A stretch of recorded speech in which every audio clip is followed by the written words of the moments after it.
Here you go. Come on.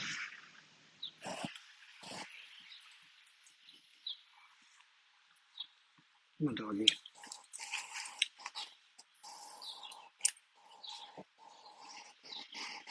Let's invite some people. You gonna go this way, Ruby?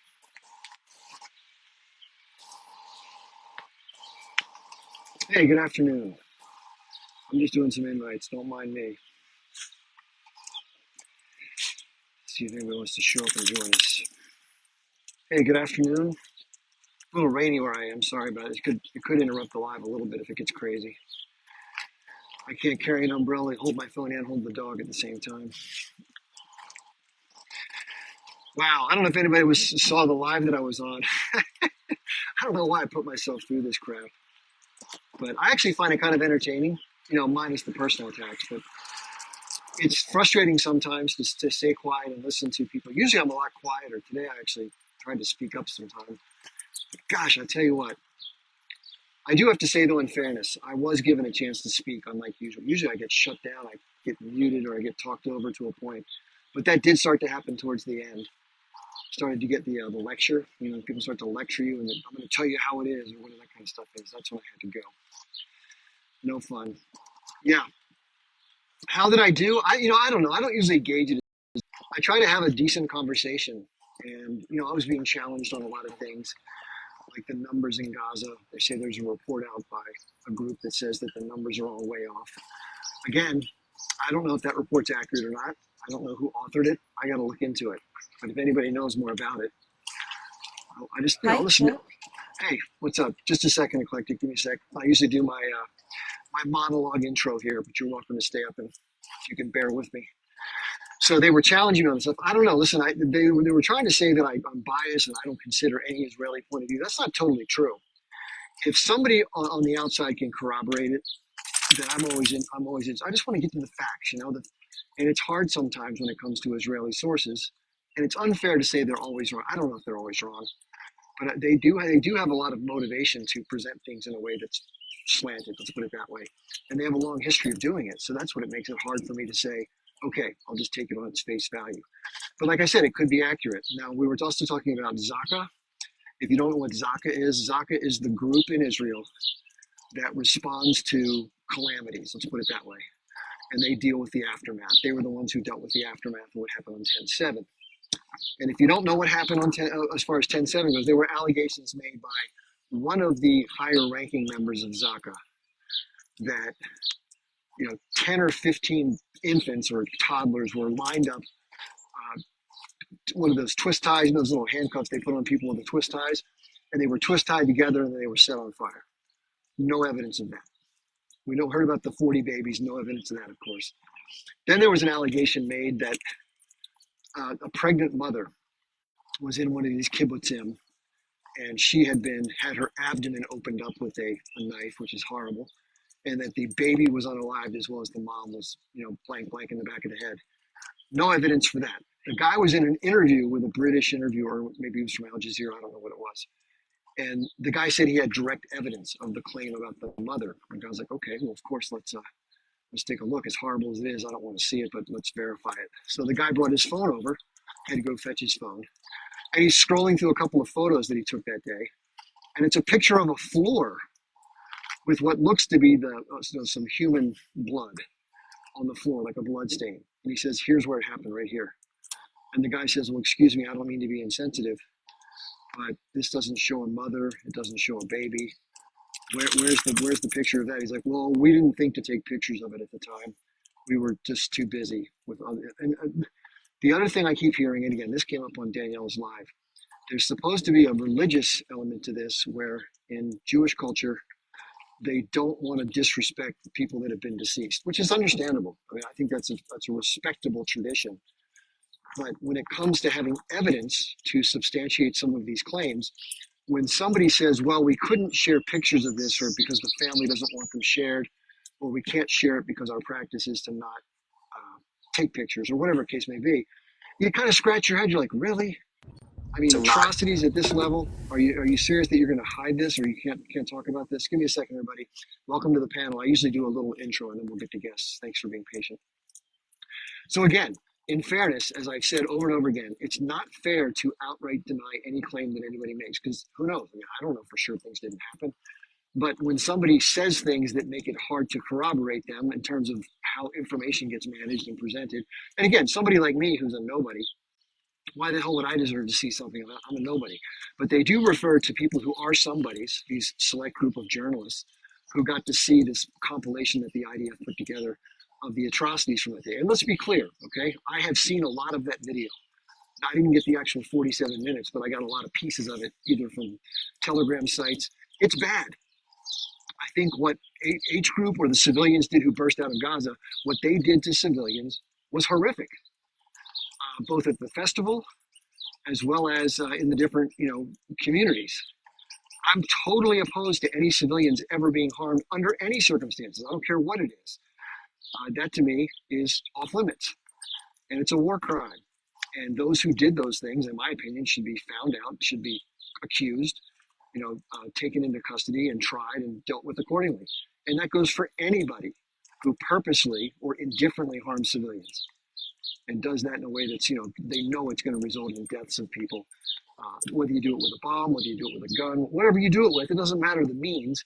It's the result that matters and the intent that matters. And you can say, well, oops, I didn't mean to do that. I just dropped a bomb on a place with 27 apartment buildings. I didn't mean to kill anybody. You can say that, but does that pass the smell test? Probably not. So anyway, there was a lot of that going on. Again, I don't criticize Zaka as an organization. I believe that any group that serves the public and deals with things like that is worthy of praise, especially if they're volunteers. I do think when a representative of the group makes exaggerated claims and puts on a dog and pony show or a big performance, this guy was crying at a little, public, I should call it like a press conference, and he was talking about some of these horrible things without any evidence, by the way. But people like myself and others are told you must, out of respect for the people who had this happen to them reportedly, have to accept it as is. Otherwise, you're being disrespectful and absolutely outrageously insensitive, or whatever the case may be, or you're anti-Semitic. I get called that a lot too. Now, that's one that I'm really tired of. Okay, let me make this clear. If I criticize the American government, and we have primarily a Christian country, and most people are Christians, if I criticize the actions of the American government or the American military, I don't hate Christians. I don't hate the American people. I'm being critical of the policies and actions of a government and its military, and of the people who support those actions. I will say that if somebody in Israel supports what the Israeli government is doing without exception, I would be critical of those people. I think that's fair, but not because of who they are or what they are, but because of what they support or because what the entities are actually doing. And I think it's disagreeable. I think that's a fair standard. And if you hold that same standard across the board, I've been told I'm a bad American or I'm a disgrace to the military because I criticized America. What do you think people are supposed to do? That works to me. You're not doing your patriotic duty in that case. So anyway, it's a little tiring to go on these lives and be talked down to and told that you just don't get it. You're a liar. I was told that, this is the question they asked me. I don't know if you ever heard people ask me this. They say, why do you do this? You have to have some sort of angle. You have to have some sort of, what did he say? Some kind of an angle or scheme. I said, I know this sounds incredibly hard to comprehend, but there actually are people in the world, and this is not to pat oneself on the back. This is just to say that people do some things just because they believe it to be the right thing to do. It doesn't make them money, doesn't bring them fame, it doesn't get them anything in return. It just means they do it because they think it's based on what they believe to know about something. Now, if you think somebody's wrong and they're putting out misinformation in that space, in that mode, you think they're doing it knowingly or even unknowingly, the right thing to do is to correct them and bring them up to the right issues. I want that to happen. If I'm not getting the facts straight, then I want someone to show me where the facts are. That's fair. And I've done that. Someone did that with the UN report, as well as somebody who spoke at the UN about sort of a summary of that. I acknowledge that. I had not heard that. And when I did, I acknowledged it. I don't know every detail of what happened in terms of that day, but they did seem to think that there were some, at least testimonial evidence, if not picture or video, that did corroborate the veracity of some of the claims of SA. I talked about that. That's fair. I don't know what's so disingenuous about that. And I'm not going to get everything right. No one person is going to get everything right the first time. And it's normal that if something gets, just like the babies thing, right? Should we condemn people for talking about that issue initially and then it came out to be that it wasn't? No, the timing of that was that people didn't know any better. It's what they were told, so it's what people talked about. And then as the information started to flow, you make adjustments based on the evidence. That's what any person in good faith should do.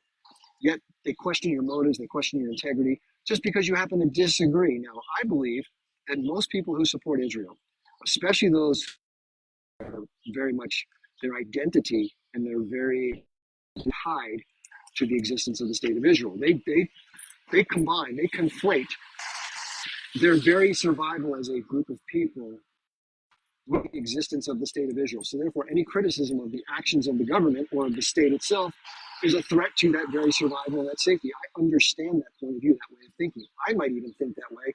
If I was born in Israel, I grew up in a Zionist household, I believed in my country, I might think that way. I might be one of the people that supports Jewish Voices for Peace because I probably would work hard to learn the details.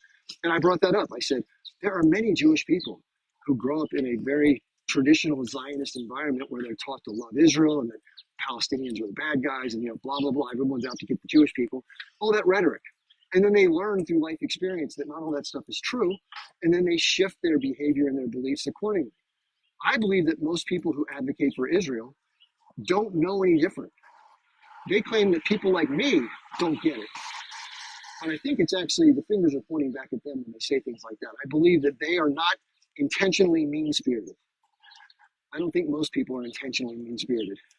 But I do believe they buy a narrative and a version of events that is inconsistent with reality as most humans see it. Now, the argument was made on this live on Daniela's today that nothing good came out of 10-7 for the H group. Why did they do it? It was stupid. All it did is hurt Palestinians. Yeah, in the short term, I agree. In the short term, the response has been just unthinkably awful. The cost of human life and damage to property and even animals. It's been horrific. And hopefully prosecuted as a war crime, because I believe it is, just like was happening on the civilians on 10-7, to be consistent. But what it did do, which nothing in the past had done, was to bring attention to this issue and to raise awareness as to what the actual Israeli military and quote unquote the Zionist thought process or mindset does in its actions, in its actual behavior towards Palestinians. That's a big change. And I think most people just either weren't paying attention, didn't know any better, didn't care, whatever. People were just living their lives. This has been thrust into the smartphones and living rooms of conversations at the dinner table for tens of millions or hundreds of millions of people worldwide that would have otherwise never paid attention to this thing. That in of itself, for the Palestinian cause, is a victory because the status quo serves the Israelis. Let's face it. The status quo is just more and more land theft, more and more dispossession, steady drip of suffering and torture for Palestinians. This has changed the dynamic. Now you have things like boycotts and protests and anger. That is a political victory. So you can say that it was militarily a failure or it was an atrocity. But again, I don't know. It's not my place to say what tactics people do or don't use. I don't like hurting civilians, but I'm not a Palestinian. I'm not a militant. I can't condemn them for anything because it's their choice of what they're going to do, not mine. And likewise, Daniela was demanding that I make a video calling for the release of the hostages. Bring them home now is what she said. Now, my personal feeling is, I don't agree with taking hostages. Okay? I don't like that. And I think innocent people who get snatched up and are held in difficult circumstances against their will, I'm against that in all cases. I was against it when the Iranians did it with the U.S. diplomats in Iran, even though I think the U.S. was meddling in their country. But still, I don't agree with taking hostages. And at the same time, I don't believe in young Palestinian kids being swept up into what they call administrative detention, where they use for security purposes a justification to kind of bring people off the streets, and sometimes under very dubious circumstances. Now, there may be some people who are being spied on or told on who have intentions to commit crimes against Israeli soldiers or civilians. And in that case, I understand it. I think that's not an illegitimate thing to grab somebody who's going to cause harm. But the problem is that it's not made publicly known. And because they say, I heard somebody said this today, they said that if they were to tell the person what they're charged with, they would figure out who the informant was and it would put their life at risk. Well, la-di-fucking da. That's all another convenient cover-up. Again, we talked about the traditions of not showing the bodies. That's one thing. we talk about the fact that they can't divulge to somebody what their crime is because it would hurt the informant. This is the same book. So also that opens up the possibility that you can just grab people and hold them and just not say, well, I can't talk about it. And therefore, you can have people that are legitimately being held for the reasons they've disclosed or illegitimately being held because they just want to. And I believe in many cases, and others do, not just me, human rights groups, believe that the number of administrative detainees is as high as it is for many dubious reasons. Could be wrong, but I believe that there should be a release of all illegitimately held civilians by both sides. Now, Daniela tried to make the comparison to what she believes are legitimate prisoners or criminals, or T words, as she calls them, and innocent civilians on 10/7. I think fair enough. If anybody is indeed guilty of doing something physically violent, that is different than somebody who just was in their home and got taken. But it doesn't change the dynamic of somebody's life being disrupted and being stuck in a place. Now, I don't know what condition the Israeli hostages are living in. Hopefully they're still alive. Hopefully they're not being assaulted or mistreated or underfed or whatever, or harmed in any way. I sincerely believe that every person, I can't imagine what it must be like to be living that way. It's got to be pretty bad. And I can also sympathize with the horrific conditions that Palestinians live under in Israeli jails. It is, when I say it's no picnic, there was just a big undercover report where whistleblowers came out and talked about how Israel has been treating detainees since 10/7. They're breaking their teeth, breaking their bones, twist tying their hands so tightly together that their hands have to be amputated because they become discolored and they die. This is some pretty bad stuff. And again, Israel, and by the way, this was not some Palestinian journalist making shit up. These were people who worked, Israelis who worked in the detention facility who felt so badly, almost like breaking the silence from the military. They decided what was going on was so horrific that they had to come out and speak to it. Now they didn't reveal their identity, so I guess you could say it was a lie. But the conditions there were independent journalists that sort of gauged the plausibility of this being accurate, and they believe it is. So I guess we'll see. It's indicative of a broader sort of chasm between what really goes on and what the Israeli government tells its people and those who support Israel. They talk about their security. Here's my question though: what is starving somebody and breaking their bones and knocking their teeth out and mistreating them and making them put their arms in the air for 24 hours or 36 hours? What is that doing for the security of Israel? That is just punishing people excessively, cruel and unusual punishment for no reason. And some or many of them may not even been involved in any activities that relate to militarism. Now, what kind of shit is that? Somebody says here, Eden Troll says, watch the movie Screams Before Silence on YouTube. Been there, done that. Been there, done that. Now, for those of you who don't know, there's a movie called Screams Before the Silence. It is an Israeli production that sort of outlines for the audience what they claim in the video, what they say was widespread use of assault of women. And they have different people speaking to that in the documentary as quote unquote evidence that this was widespread and pervasive, and it was, the allegations are legitimate. I watched it. As it with anything else in life, okay, put aside my preconceived thoughts, give this thing a fair shake, just listen to it. Listen to the people talk, look at the circumstances, make the best evaluation one can make based on what it presents in fairness. So I did that. I stopped everything I was doing. I watched it very intently. I was not distracted. I made notes. I wrote down the names of the different people involved, the circumstances that they were testifying to, so I'd have a nice reference point to speak to it. And of the people that spoke to the violence on that day that they claim involved those practices, there was only one person who I think was being honest. Only one person who seemed credible, based on my spidey sense. There was a man that talked about it, one of the guys who came into one of the kibbutzim. I think he was totally lying. There was another woman that said she heard things happening behind a wall adjacent to her, but she didn't see it. And I thought she was lying too. And I thought the person who created the documentary, Sheryl Sandberg, if you don't know who she was the #2 person at Facebook. She is not a good human being. She is not a good human being. I do not believe her motives are pure for one plug second. So yes, I've watched Screams Before the Silence. even troll, and it is not persuasive in my opinion. But if you're someone from Israel and you want to prove that it happened and you want to believe that it happened, then that's going to give you the confirmation that you feel you need that it did happen. I get it. But I can't say, listen, this is the hard part about this. It's hard to document SA sometimes, let's face it. If you don't have photographs, if you don't have video, which in a lot of cases is not possible, let's be straight. We always want to err on the side of believing what a woman says. I think that's fair because we have no reason to doubt her truth in most situations. This is different. And the reason why I think this is different is not to be mean and insensitive or cruel towards Israeli women or whoever was harmed that day, because if they were, I condemn it to the fullest extent possible. I think it's horrible.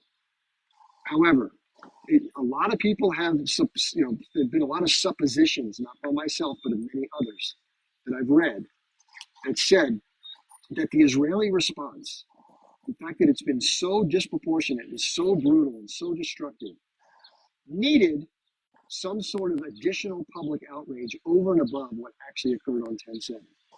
So yeah, it's bad enough that they went in and as a course of taking hostages, they encountered the festival, they went into the villages, and they did what they did, where anywhere between 500 and 700 civilians, maybe more, the rest were soldiers, were killed.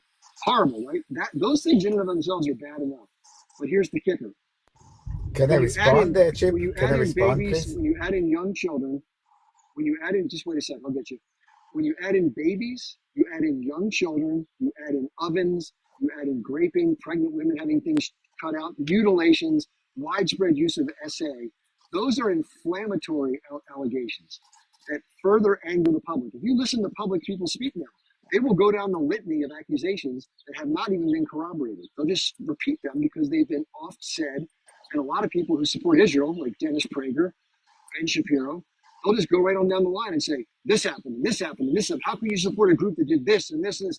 We don't know they did this, this, and this. There was a report from the UN that said that some things happened according to their review of the testimony. Okay, fair enough. Maybe they have a different view of the people that I listen to. Maybe they talk to different people. I don't know. Some of the families whose family member was supposedly attacked said our daughter or whatever, our daughter was not touched. In the villages where this pregnant woman was supposedly done, there was no pregnant women. There were no pregnant women. So these are the kind of evidentiary things that you have to take into account. And when somebody makes a very definitive claim about something, absent specific evidence, and they say, well, just trust me, I saw it. I can't show you pictures because it's our tradition not to take pictures, not to share them. You can blur out as much as you need to blur out to show that something happened, to show the scene. Chip, can I answer you, please? Can I answer Just you, give please? me a You second. I'm make it up. almost done. I'm almost done. So it's the critical thought around these issues is not one based on hate. It's not driven from a place of just hatred and therefore automatic dismissal and rejection. It's based upon many decades of watching Israeli officials and the Israeli government directly lying to the public and either exaggerating circumstances or completely misrepresenting them to their benefit, to gain public support or to shape the narrative according to their desired objectives. It's what they do. They're very good at it, by the way. They're the best in the world. They have armies of people that try to edit Wikipedia pages to the benefit of Israel. I shit you not. They pay armies of people to go out in the world on social media and advocate for Israel. They pay people to go to the pro-Israel rallies. They pay off politicians through groups like AIPAC and the ADL. And they threaten people who won't fall into line with outing them and canceling them.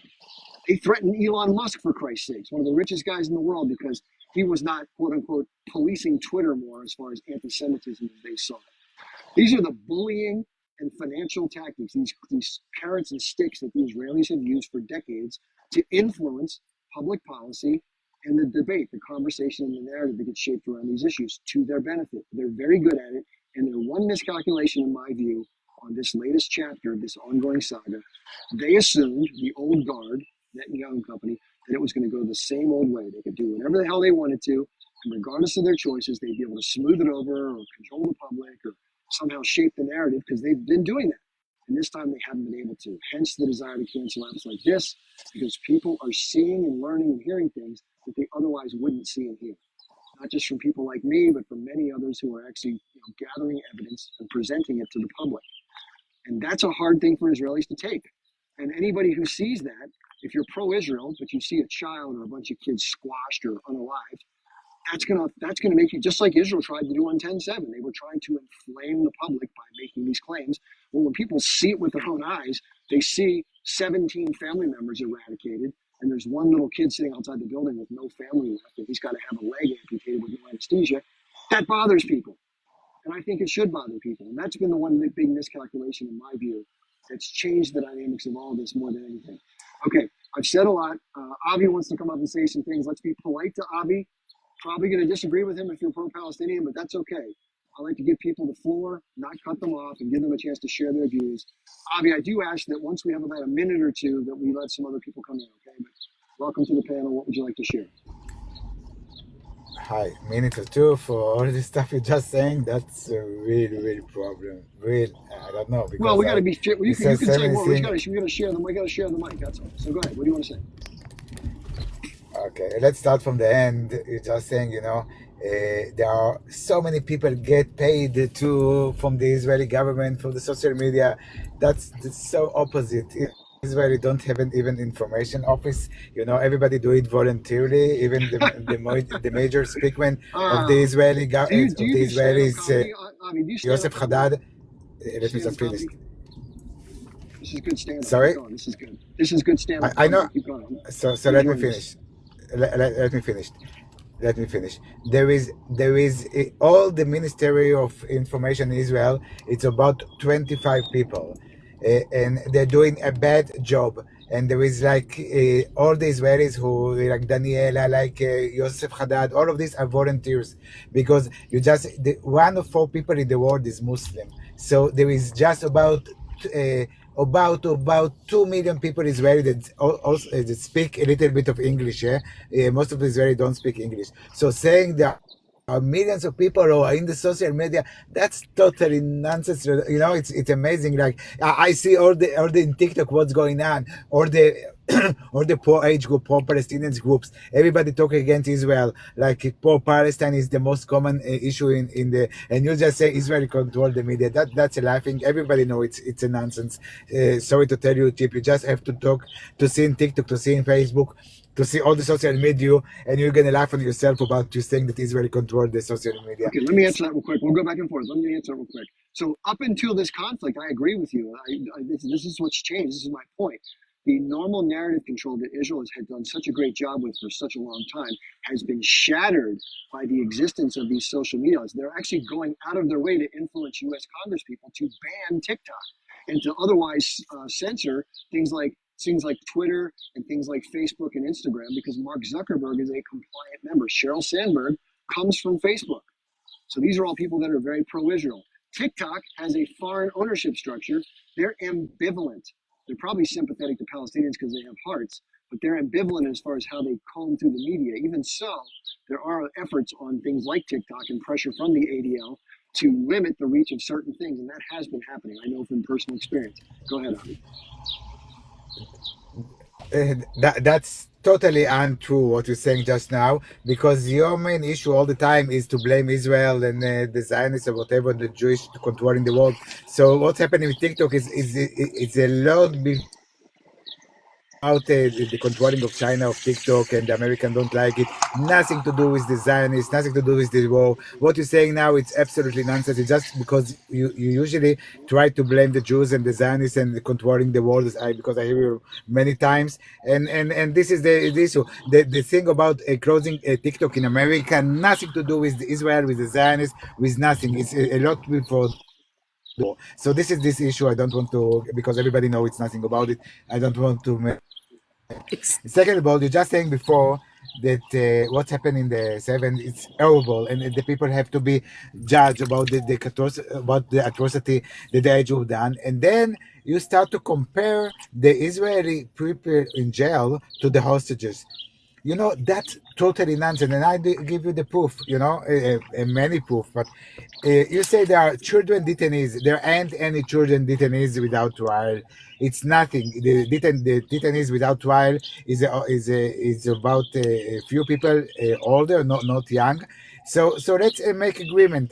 we're gonna release all the people under 12 years old. There ain't any, of course, in Israel. And the age group gonna release the 1 years old babies, the 2 years old babies. You know, you can really compare people who take hostage 1 years old babies, Holocaust survivor, and you compare them with the people who try to, 16 years old people who try to stab soldiers. You know, how can you compare? And you compare people who have the Red Cross visiting them every week, or people that the age group don't didn't even saying who is live, who is unalive. You know, these savages, the age group, these are so savages. They cannot even, they don't want to even tell the families if the care down he's alive or unalive, he's dead or alive. Why you can compare these savages? They have a Red Okay. Cross, they have All right. food, they have everything. Or those savages Let's let who let's don't even let's tell. let's give I'm not somebody else talking a about the chance. All right, real quick, Palestinians, of just course. real quick. I'm We'll talking come about the we'll age come group. back. We'll come back to you. I promise. Let's let Electric Okay, I respond. just Then finished in two sentences. So we'll let you come in. I'm sorry. Let's let someone else speak real quick. Go ahead, Eclectic. let me two sentences and How I finish. dare Okay, it's cheap, two Hold on. sentences. Okay. Listen, you're gonna repeat what you said. You're saying the comparison between the two are not comparable. I understand your point. Okay, what would you like to say, Eclectic? well, how Yeah, but dare I that want to he say why. There is a lot of reason can why you you cannot please stop compare. Avi, come talking? on. You got to give somebody else a chance, and we'll come back to you. I promise. Come on. Come on. Go ahead. How dare that you start using that word savage? That word savage has been used in the United States for several hundred years, and it's absolutely a slur against people over here. And at any rate, um, it's a YT supremacist usage. And, um, you know, there's just, we know, this is my point. We know we've got spreadsheets of information where our politicians have been paid by the American Israeli Political Action Committee. Their campaigns have been bought and paid for years, millions upon millions of dollars. And you're trying to say, and you would not have an Iron Dome over there. You would not have the weapons and this and that and the other to do the things that you're doing to oppress these so-called savages, as you term them. Okay, fair How point. dare you? Let me give Avi a chance to say something. You give me 30 seconds, Avi. You want to talk to that?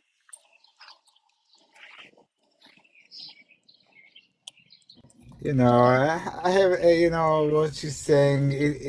I never talk to the Palestinians or the Muslim or whatever. I know about the savages, the Islamic Jihad and the age group, the Boko Haram. They like to take, and they like Taliban. They like to take children all the time. This Islamic jihadistic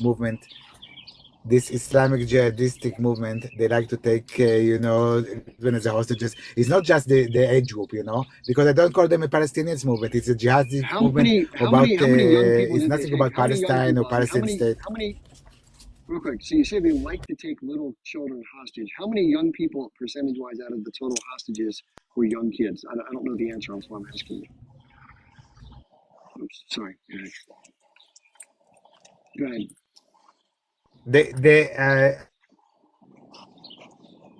women, little children, and a Holocaust survivor. I think about 50, 60. I don't know the exact number, but 50, 60 of them, because they took everybody they can. They don't. If they were taking just soldiers, I don't happy with taking soldiers. But this is this is fighting. But to take Thai people, Muslim people, children, it's the same. It's the Islamic movement. They're doing this all over the world. It's not just in Israel. They're doing this in Boko Haram in Africa. They're doing this in Taliban, who used to take children from school all Okay. the time. The girls from What school, does that have to and do? kidnap them. What do It's those about groups? Islamic What jihadistic movement. It's not. hold on. So wait a second. I mean, one sec. So is it fair to compare the resistance movement in Palestine, who, as far as I know, have never unalived or harmed a Jewish person anywhere outside the region who wasn't Israeli or supportive of the of the activities of Zionism in the region, why is it fair to conflate them and compare them with the actions of another group outside who happen to share the same That's agenda? not true. Of October. I said outside that No. region. In the Palestine is October, the they region. unalive about 20 Thai people. They unalive a lot of Muslims. Yeah, but the point was, Sorry, sorry. how can you conflate them with groups like Boko Ask me again. I Haram didn't hear the and question. the Taliban? How can you conflate the H group and maybe Islamic Jihad with the Boko Haram and the Taliban? I don't see any connection between them. Because everybody, all of them, they unalive everybody. You know, in the 7th of October, not just soldiers, not that Jewish. They 20 Thai people and take hostage Thai people. What the connection? Because they you know some Bedouin people, some so you know they just you know it's you know the jihadistic thought. Yeah, it's about you know jihad. It's about unaliving. It doesn't matter so much. You know the atrocity they done. They just took the soldiers and get you know for one soldier Okay, Israeli got your paid point. thousands Got of your point. prisoners. Yeah, for one soldier, Okay, Gilad so Shalit. you made your point. I understand your point. I want to give someone else a chance. I want to make sure because you tend to unfortunately repeat yourself. I got the point. Let me repeat the point to the audience. Avi feels that the taking of non-Jewish Israelis, the taking of younger and older Israelis, is out of bounds, and they should, if anything, focus solely on soldiers, and that it's inappropriate behavior that is similar to the behavior exhibited by other groups that aren't directly tied to, but seem to share a similar philosophy vis-a-vis committing these types of what he believes to be barbaric acts. I think that's a fair summary of what he said. So let's go to MK4 Peace. What do you think about that assessment? Do you think it's fair to make the connection, or is that an unfair comparison? Hi, Chip. How are you? Long time no speak. Yeah. Yeah, I'm not even can I not even address it because I think we've really, beat that to a pulp, and I don't want to talk about October 7th anymore comparatively Okay. to what they've done before, and Okay. since it's a meaningless date, in my opinion. I woke up this morning and I saw an Instagram post from Muhammad Hadid. If you know who he is, he's Gigi and Bella's dad, who's a Palestinian Yep. who Yep. I know it. got out of, yeah. And there was a really emotional video there about, the bombings, of course, since October 7th, and some verses from the Quran. It's, verses Quran 2:11 through 14 that talk about basically, and I don't want to quote it here, but like one says, and when it is said to them, do not cause corruption on earth, they say we are but reformers. And, a lot of the words that are coming out of the Israeli leaders are really attuned to these verses from the Quran. So it made me think, the Israelis say, oh, the Palestinians don't, they want to kill us, they want to kill us, they want to kill us. And I don't know if they know that these are verses from the Quran. And it made me really research today, like, well, if this is in the Quran, like, it's not just the Islamic religion that thinks that it's not a good idea for the Jewish people to be in Israel.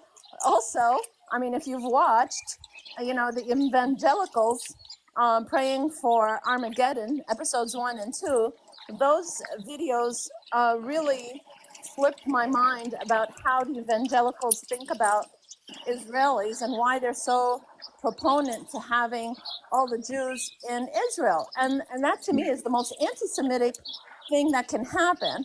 And Israel in and of itself, the people there, as vicious as they were when they started, have just become more and more extreme because they have never been schooled. They have never been disciplined, right? America gives them the green light to go above and beyond the law.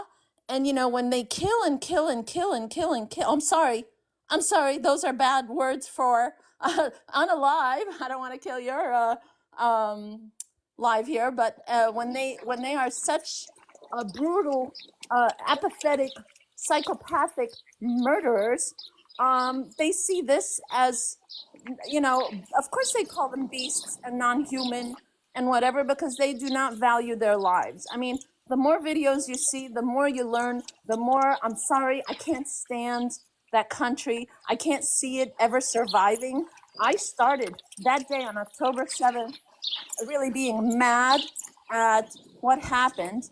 And I can't believe the shift that I went to from being on the Israeli side all the way to the Palestinian side. And I Interesting. can't wait till this is over, and that if there was ever a chance for Israel to survive, they need to completely change their government. But I hate to say 98% of the people there support their government, so I don't see that happening. And maybe the prophecies of the Christians and of the Israelis or the Jews and the Muslims is going to come true. I don't know. That's all I have to say. Okay, yeah, that's an interesting point of view. Thank you for sharing it. To be fair, I think a lot of people have gone through that experience that was just mentioned, as far as being very adamantly supportive of Israel for what was inflicted upon their people. And then the response has completely flipped the script for them. In fact, it's flipped them so dramatically that they're angered and enraged and feeling relatively helpless to stop what they believe to be an unnecessary and brutal slaughter, collectively punishing a group of people that had nothing to do with the decision to do what would happen on 10/7. And it's just a step too far. Not only is it a step too far, but it was a step too far probably about a month in, and it's just continued. And the fact that the U.S. has decided to support it financially, politically, and militarily is another gut punch to people. And it's hurt President Biden so badly that recently he's tried to go out of his way to try to distance himself from the Netanyahu government, which isn't working, by the way. It's just a little too late, you know. And so therefore he's going to suffer politically. I don't believe he has any chance in a fair election to get reelected. So for those of you who support the Democrats, that's probably bad news for you.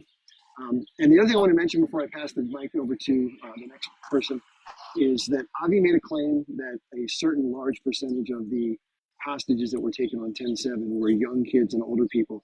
My understanding is it's a very limited number that were taken. I can research that and get the exact numbers. So we'll get to the bottom of that one. But somebody in the comments brought that up. Thank you for bringing it up. Okay, we have Ronnie Awal, and then we'll go to Abdullah. How you doing, Chip? You alright, mate? Good, thanks. Well, I mean, every time I listen to this guys like Abby, I get speechless. Really, I really do get speechless, and I start sort of thinking that what else can we sort of do? They really think that we're stupid, or we don't see nothing, or we are blind, dumb, and deaf, or what? But my friend, I mean, we do see the world is a small place, so we see everything what's going on. Some of us not Palestinian, some of us are human beings. We actually have a feeling, we have a family, we have a children, and when we see this kind of rhetoric coming out from your people and from people like yourself, it actually makes us more stronger, and then gives us more motivation to sort of go and search more. And the more we dig, the more we find. They say, seek the truth and we shall find. So no matter how much narrative you push, my friend, your days are numbered, far as we're concerned. But I don't know if you've seen CNN report recently, just came out this week, and how they are. CNN is very credible resource. So, I mean, information should be, but they have done this investigation, and it came through that how the prisoners getting treated.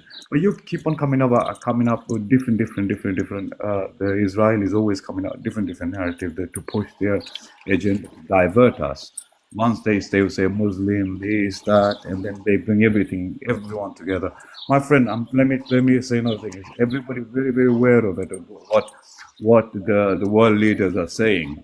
The world major leader of superpower are saying. Clearly, they're saying they don't care about the West or USA. They don't care.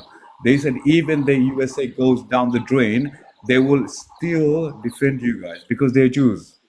Sorry, this is my mistake. Not the Jews, Zionists. I mean, we should separate Jews from Zionists, actually.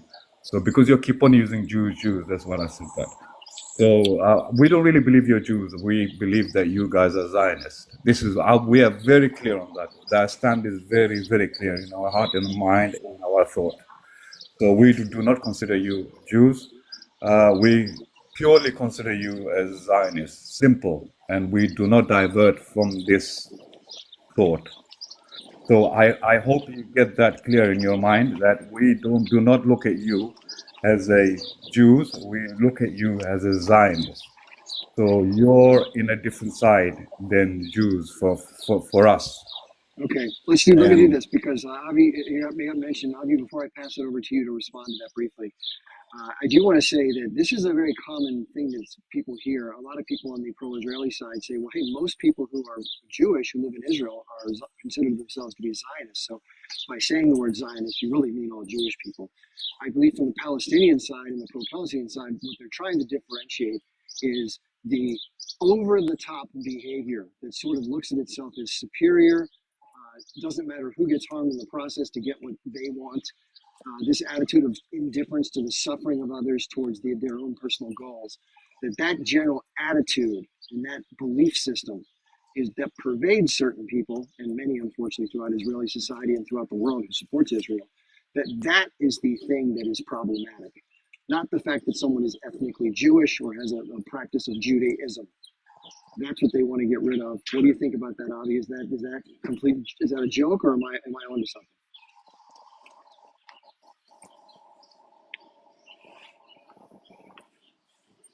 Okay, maybe Avi took a break. Let's go to Abdullah, and then we'll go back to Avi if he's ready. Hello. No, Hello. I'm here. I never took a break. Okay, I never took a break. let's let Avi respond. Did you hear what I said, Avi? Avi, did you hear what I said? Or no. To answer? To I was wait? just asking, did you hear what I said Hear about what the you say. differentiation between Zionism and Of course Judaism? I. Or did you? Yeah. Of course I hear what you're saying. Okay, what do you think about that? Is that It's a different. Yeah, it's a different world. Like the guy who was talking before me, he make a mistake before me. Yeah, the Jewish are like this, and there's that because the old anti-Semitism it was about the Judaism, but now it's not politically correct. So they say the Zionists control the world, not the Jews control the world. So it's the same issue. It's not really different because what the Masterman said. There was a little bit some old Jewish people, old men that are controlling the world. So now they don't say Jews, they say the Zionists. It's the same that the guy before me just saying he say the Jewish. Oh, sorry, I mean the Zionists. The Zionists are not even Jewish. He just said the Zionists. You know what? I want to repeat what he said. He said the Zionists are not Jewish. So the guy the Jewish who live in America, he make Aliyah and come to Israel. So he was a Jewish in America, and when to come to Israel, he's not a Jewish anymore because he's living in Israel. So that is so stupid stuff to say. Even not pro Palestine, not pro Palestine. It's so stupid stuff to say that the guy that in America is a Jewish, and when he make Aliyah, come to his homeland, his to his native homeland back after a generation. So suddenly he's not Jewish. So this guy, he just hater. I cannot even respond to this. So this is, of course, it's nonsense. The people in Israel are not Jewish. They I are think what they are he's trying to Zionists. say, if I may interrupt, is that your Yes. actions cannot be Jewish because No, he these said they are are not Jewish. He yeah, said it no. This cannot is be not to say. religion. It cannot be religion No, because it's evil. It's no, worse than evil. no. Most of the unaliving in the world is about religious. So if it's not religious, it's okay because the Islamic Jihad and the age group they fight for the religious. Most of the war is No, about they're religious. not. No, they're not. Yeah. Of course, Yes, look, Islamic but Jihad, before age Clemens group is is Islamic. great. Can I just quickly say something in response to You're mute, Chip. You're This mute. is such an important question to frame this debate, and I want to just lay it out there. So I've heard a lot of different things why people believe that Palestinian militants or quote resistance or T-word attacks, like what motivates that behavior. So some people claim that it's just an abject hatred towards Jewish people, pure anti-Semitism. They want to unalive all the Jews, right? That's one claim. Another claim, like Avi's making, is that it's motivated by religion, that people who have a desire to see everyone be a Muslim that they want to kind of submit everyone else to the will as they see the world should be. So Islamic extremism, so to speak. And a third motivator that people have discussed is the anger and frustration and sheer inability, the recognition of a sheer inability to have a political resolution to this very difficult set of circumstances. And that stemming from that anger is a desire to change the variables that they live under. Now, obviously, there's been a political fragmentation, so you could argue that Fatah has been more conciliatory in trying to work with the Israeli government and military, while those in Gaza, run by H Group, have not. And they've decided to run things more strictly within Gaza, as well as take a more militant approach. But my assessment of that, just to let you know, I don't think there are, you can say entirely that nobody's motivated by religion. Some people could be, or that some people don't have hate in their hearts. There probably are those people. But I believe the primary driver of everything we're seeing since 1948 is because of 1948 and because of the negative impact that the events of 1948 had on those who did not benefit from the establishment of a Jewish ethno-state that did have some people who remain behind, that's true. But the disruption and the destruction of villages and lives and the taking of homes and expelling people and cleansing them off the land and scattering them to different regions, that the anger that stems from that is one thing. And you add into that 1967, which was the invasion and occupation of the West Bank, of the Sinai, which later got returned with an agreement with Egypt, and of course the Golan Heights, southwestern Syria. That there's an anger that lingers from that, and they want to change that dynamic. They want out from under the boot of Israel, who seems to try to justify anything and everything it does based on its security needs, regardless of the negative impact on Palestinians. So I want to see if the next person in line agrees with that or disagrees. I think it was, how do you say it? Was it Abu Lafia? Sorry if I said your name wrong. Yeah, no, I just wanted to expand a bit on the comparison between H group and ISIS that you had before, if possible. So, H group is branch of Muslim Brotherhood, which was created in 1929 by Grand Mufti, which was a high rank officer in Hitler army. And hold on, whoa. So are you just, did I make sure I understand what you said? Did you say that the Grand Mufti was a high ranking officer in the German army? Is that what you said?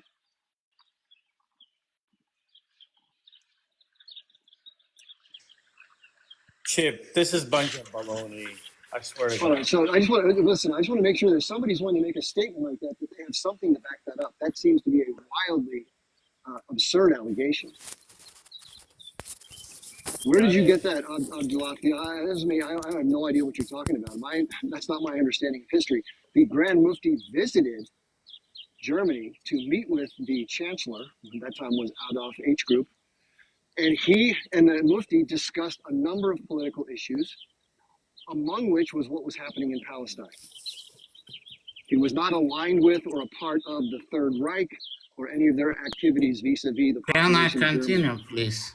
Well, did you You hear what I can, just said? Did you hear what I just said, or do you disagree? You think he was a high-ranking official in the Hitler yeah, cabinet? I completely disagree with you. You can check about Bosnian Where's the brigade. evidence? Where's the evidence to back up that assertion? That's what I'm trying to. Stop making lies, Please, please. this is a separate thing that I don't want to What speak lies about. you're gonna You make? can Google about Bosnian. Okay, so hold on. If you're going to make the allegation that the leader at the time in Palestine, the not so much like an elected official, but the overall presiding member of the society, was directly aligned with the military that unalived 6 million Jews, you got to come with something other than go take a look at Google. Yeah, please, just Google about Bosnian. All right, there we go. Okay, so I can't have people coming up and saying this stuff. If you're in the audience and you're still listening, Bulafa, go grab something off of Google, the Google you told me to grab it off of. Come with the receipts for that, and then we'll let you talk it out. If we're wrong, we will happily admit it. Okay, we can't have that kind of stuff coming out on the airways. That's a bunch of garbage, in my opinion. Okay, I think it was I Am Palestinian that was next. All Then we right. have Elisa and then Roland. All right. Hey, Chip, good to see you. I would like to make a few points, and I'm going to make them very short. One of them is related to what Avi said, that these people are radicalized and Islamists. Let me tell you one thing. If anything that drives these people that can get their independent, I'm all for it. If they want to be Buddhism, go for it. If they want to be anything else that can drive the motivation for them so they can become as independent as possible, there's nothing wrong with that. They can be radicalized to get their freedom. There's nothing. And I know you Zionists since 48, you guys have been spreading propaganda through all type of media, Hollywood, everything. Radical Islamist, and you guys try to make us as if they're the bad people. In reality, you Zionists are the bad people. That's one thing. The other thing is that with this guy Chip, he's full of nonsense. That guy, every time he opens his mouth, it's just bunch of claims with no backup, nothing. He says that Grand Mufti was a high rank with the mustache guy. That's unbelievable. I was trying to make another point. I can wait for Elisa and the other ones to jump in between. Okay, let's let Elisa come in. Thank you very much for that. Elisa, how you doing? Hey, I'm right now I'm just Googling what was it that he's gone now, but I'm just trying to Google what he said. Abulafa. Yeah, so I'm gonna skip my turn, but thanks. Okay, sounds good. Roland, welcome. Hey, how you doing, Chip and Ruby? Okay. Yeah, it was just in another live, and he came in, and that's all he had was a lot of claims and allegations, and telling anybody supporting the Palestinians that we're all criminals, and that the United States and Israel had listed H group as a T group, so that means we're all criminals. So yeah, that's. I don't see any other place that I had to contribute other than that right now. So I'll just stand back and wait for a debate to erupt. Okay, there's a request. Someone in the request who I've had interactions with, unfortunately, they've been a lot less than pleasant. Somebody who's a very strong supporter of Israel. I would say that his approach to interacting, at least with me, I can't speak to anybody else, but I've had other people tell me they've had similar experiences, is to be very negative, call people names, tease them personally, rather than speak to the issues. But he always claims that he can speak to the issues, but then never does. So he's hosted some lives before. I'm very reluctant to bring him up because even though he may say he's going to stick to the issues, he just can't help himself, it seems. But if the audience wants to hear from somebody, and again, the way I like to do my lives, you can disagree with me, that's fine. You can try to bring whatever evidence to change the tenor of the debate, which I hope you'll do. But when it comes to name calling and other sort of stuff, that just has no place in an honest and ethical debate, in my opinion. So if that's what you got, take it somewhere else. If you're going to be an adult and come up and have a civil exchange, you're more than welcome on any of my lives. Okay, I'm going to give the person a chance to come up. We'll see how it goes. The person's name is Eden Troll, or Troll of Eretz, or Eretz of Israel, or a lot of different names. There he is. Hopefully on your best behavior today. I can't. I'm wearing earphones. My family's sleeping. It's 11 p.m. in UK Then go where I back to am. sleep. Okay, did you want to add something to the debate or conversation? Yeah, I just want to make a general point that I know you were in the military. You were released in honorably discharged Yep. in 1989. I heard that you had a Palestinian friend. 1992. Yeah, 1992. I mean, I was in Kuwait. I was a 16-year-old. Hold on, please don't And mute the person, guys. Please don't mute anybody. Go ahead, please, Troll, if you want to unmute. you're disgusting Yahtzee mods. Keep doing that. And I have this on every profile. There we go. There we go. As I told you before. So when someone cannot bring the issues to the fore to defend indefensible behavior, they start to go into the name calling. So it just goes to show you the level of immaturity and I don't know, what do you want to call it, unpleasantry. I don't even want to focus on it. Okay, let me see who was next notation. Let me let Avi come back in, because at least Avi does not get into abject name calling. I appreciate that about Avi. Avi, what did you want to say? Yeah, the guy before, not before now, they just say, oh, why they calling the age group savages? But you just say and I appreciate you in your earlier comment that what the age group done, it's the atrocity. They are criminal. They have to be go to the court, and they have to be judged.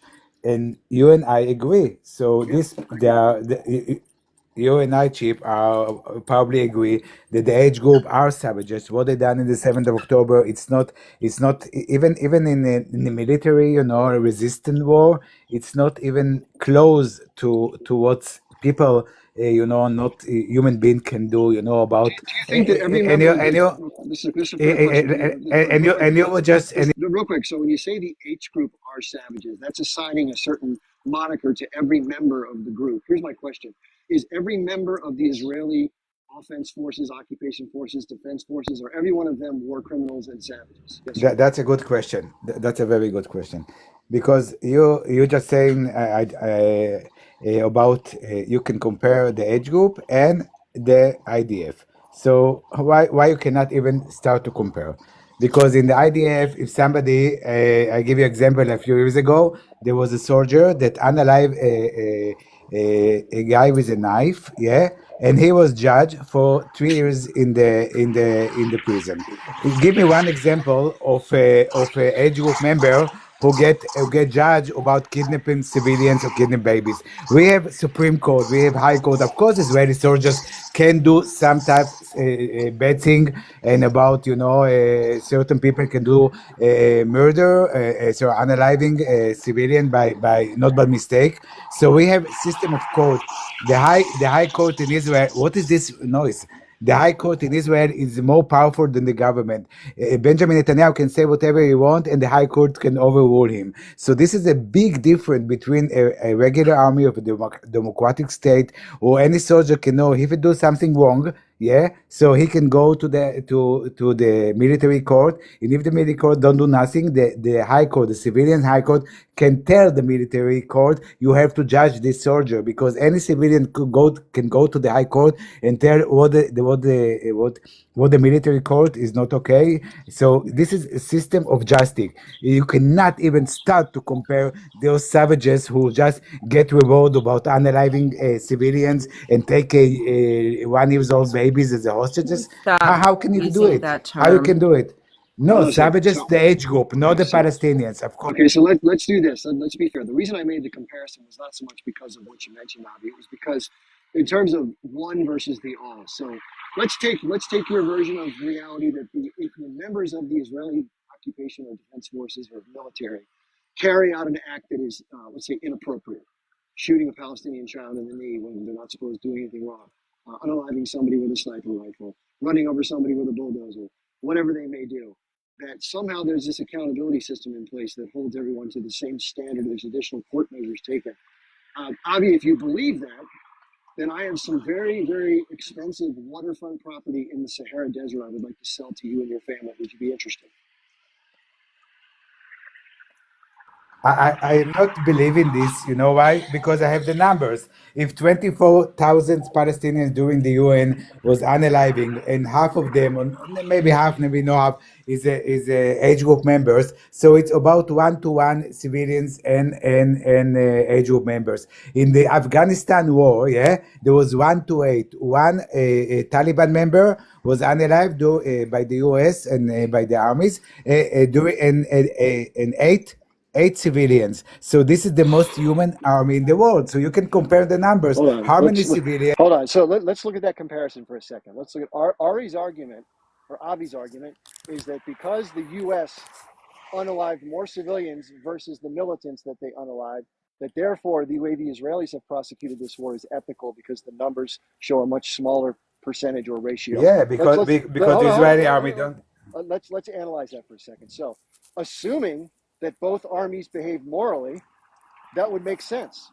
That would make sense that the Israelis are relatively better.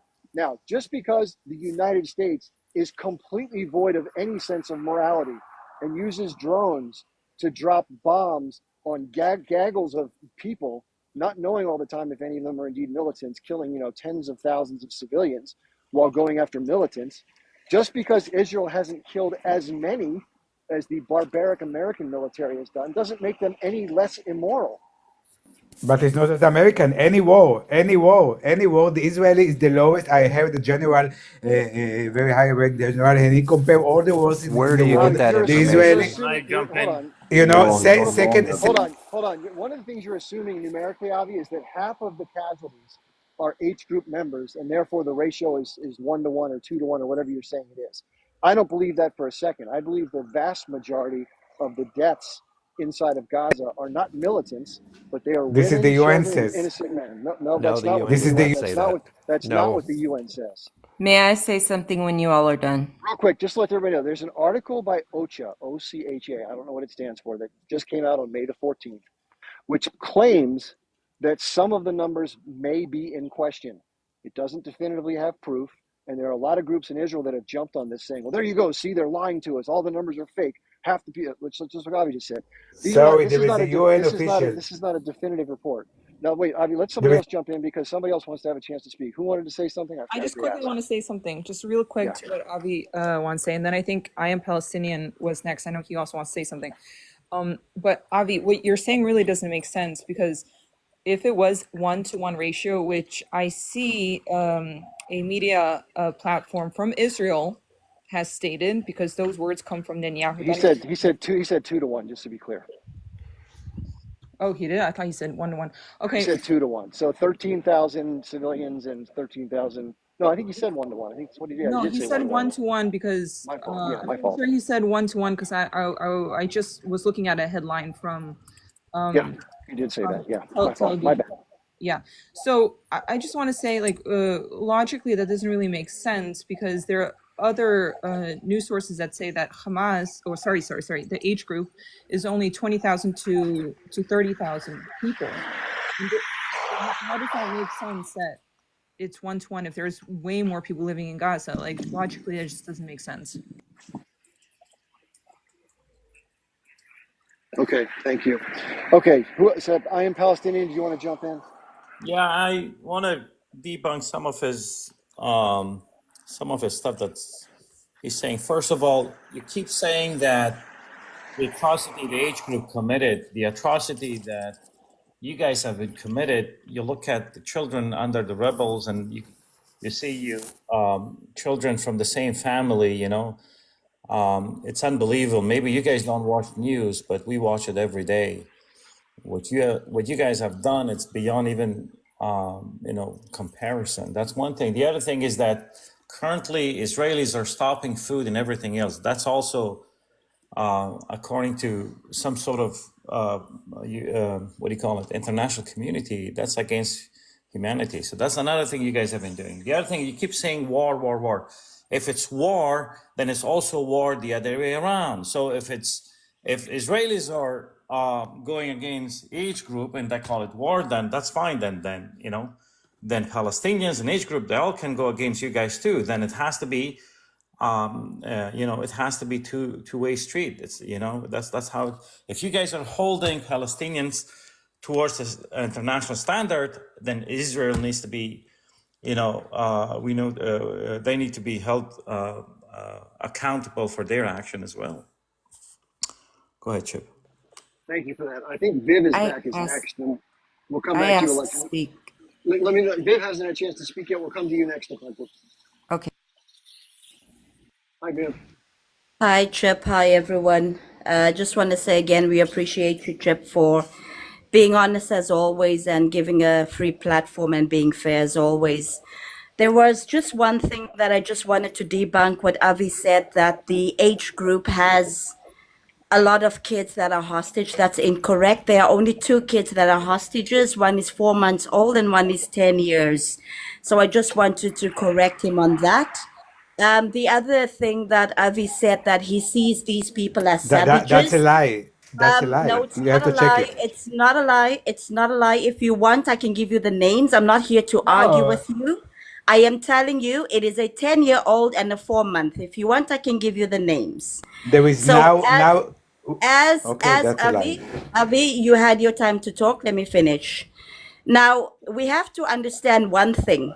The age group, the only reason why they took hostages was the only reason that they So, had. They don't have any political ties. They don't have any money to negotiate. The only collateral that they had would be hostages. And they've done this before. If they have tried many times to sit with Israel, they have tried many times to come to a negotiation, but they don't care. So unfortunately, the age group, the only collateral that they could see to use as a bargaining tool was hostages. They didn't have another option. So if you want to call someone that had been in a blockade or a death camp, as I call it, having no options, what do you expect them to do? Sit oppressed for another 75 years? Sit in a death camp? Just wait to die? Watch their people being kaboomed when you feel like it? Mow the grass when you feel like it? Why don't you talk about what happened on the 5th of October? Or why don't you talk about when they went and they were actually shooting at people in the Al-Aqsa Mosque during the last Ramadan? No, we don't talk about that, do we, Avi? We only talk about how are they savages. At the moment, the only savagery that I see is people being told, go from the north, you'll be safe. Then they go to the south, and now they're in the and now they're in Rafah, and you're still unaliving them. The only safe place that they actually have. And now you're bombing them in the east of Rafah. They only have the west of Rafah, which is either they go to the desert or the sea. And then you want to come and talk about savagery? No. When you bomb people that have nowhere to go, that is savagery. So please, Avi, let me tell answer us you. where do you Let want me, these people that's in Rafah, where do you want them to go? Because they can't go to the north, they'll be unalived. I can Where do you answer want you. them to Let me go? let okay. me answer you. Let Go me ahead, answer Avi. you, Go please. ahead. Okay.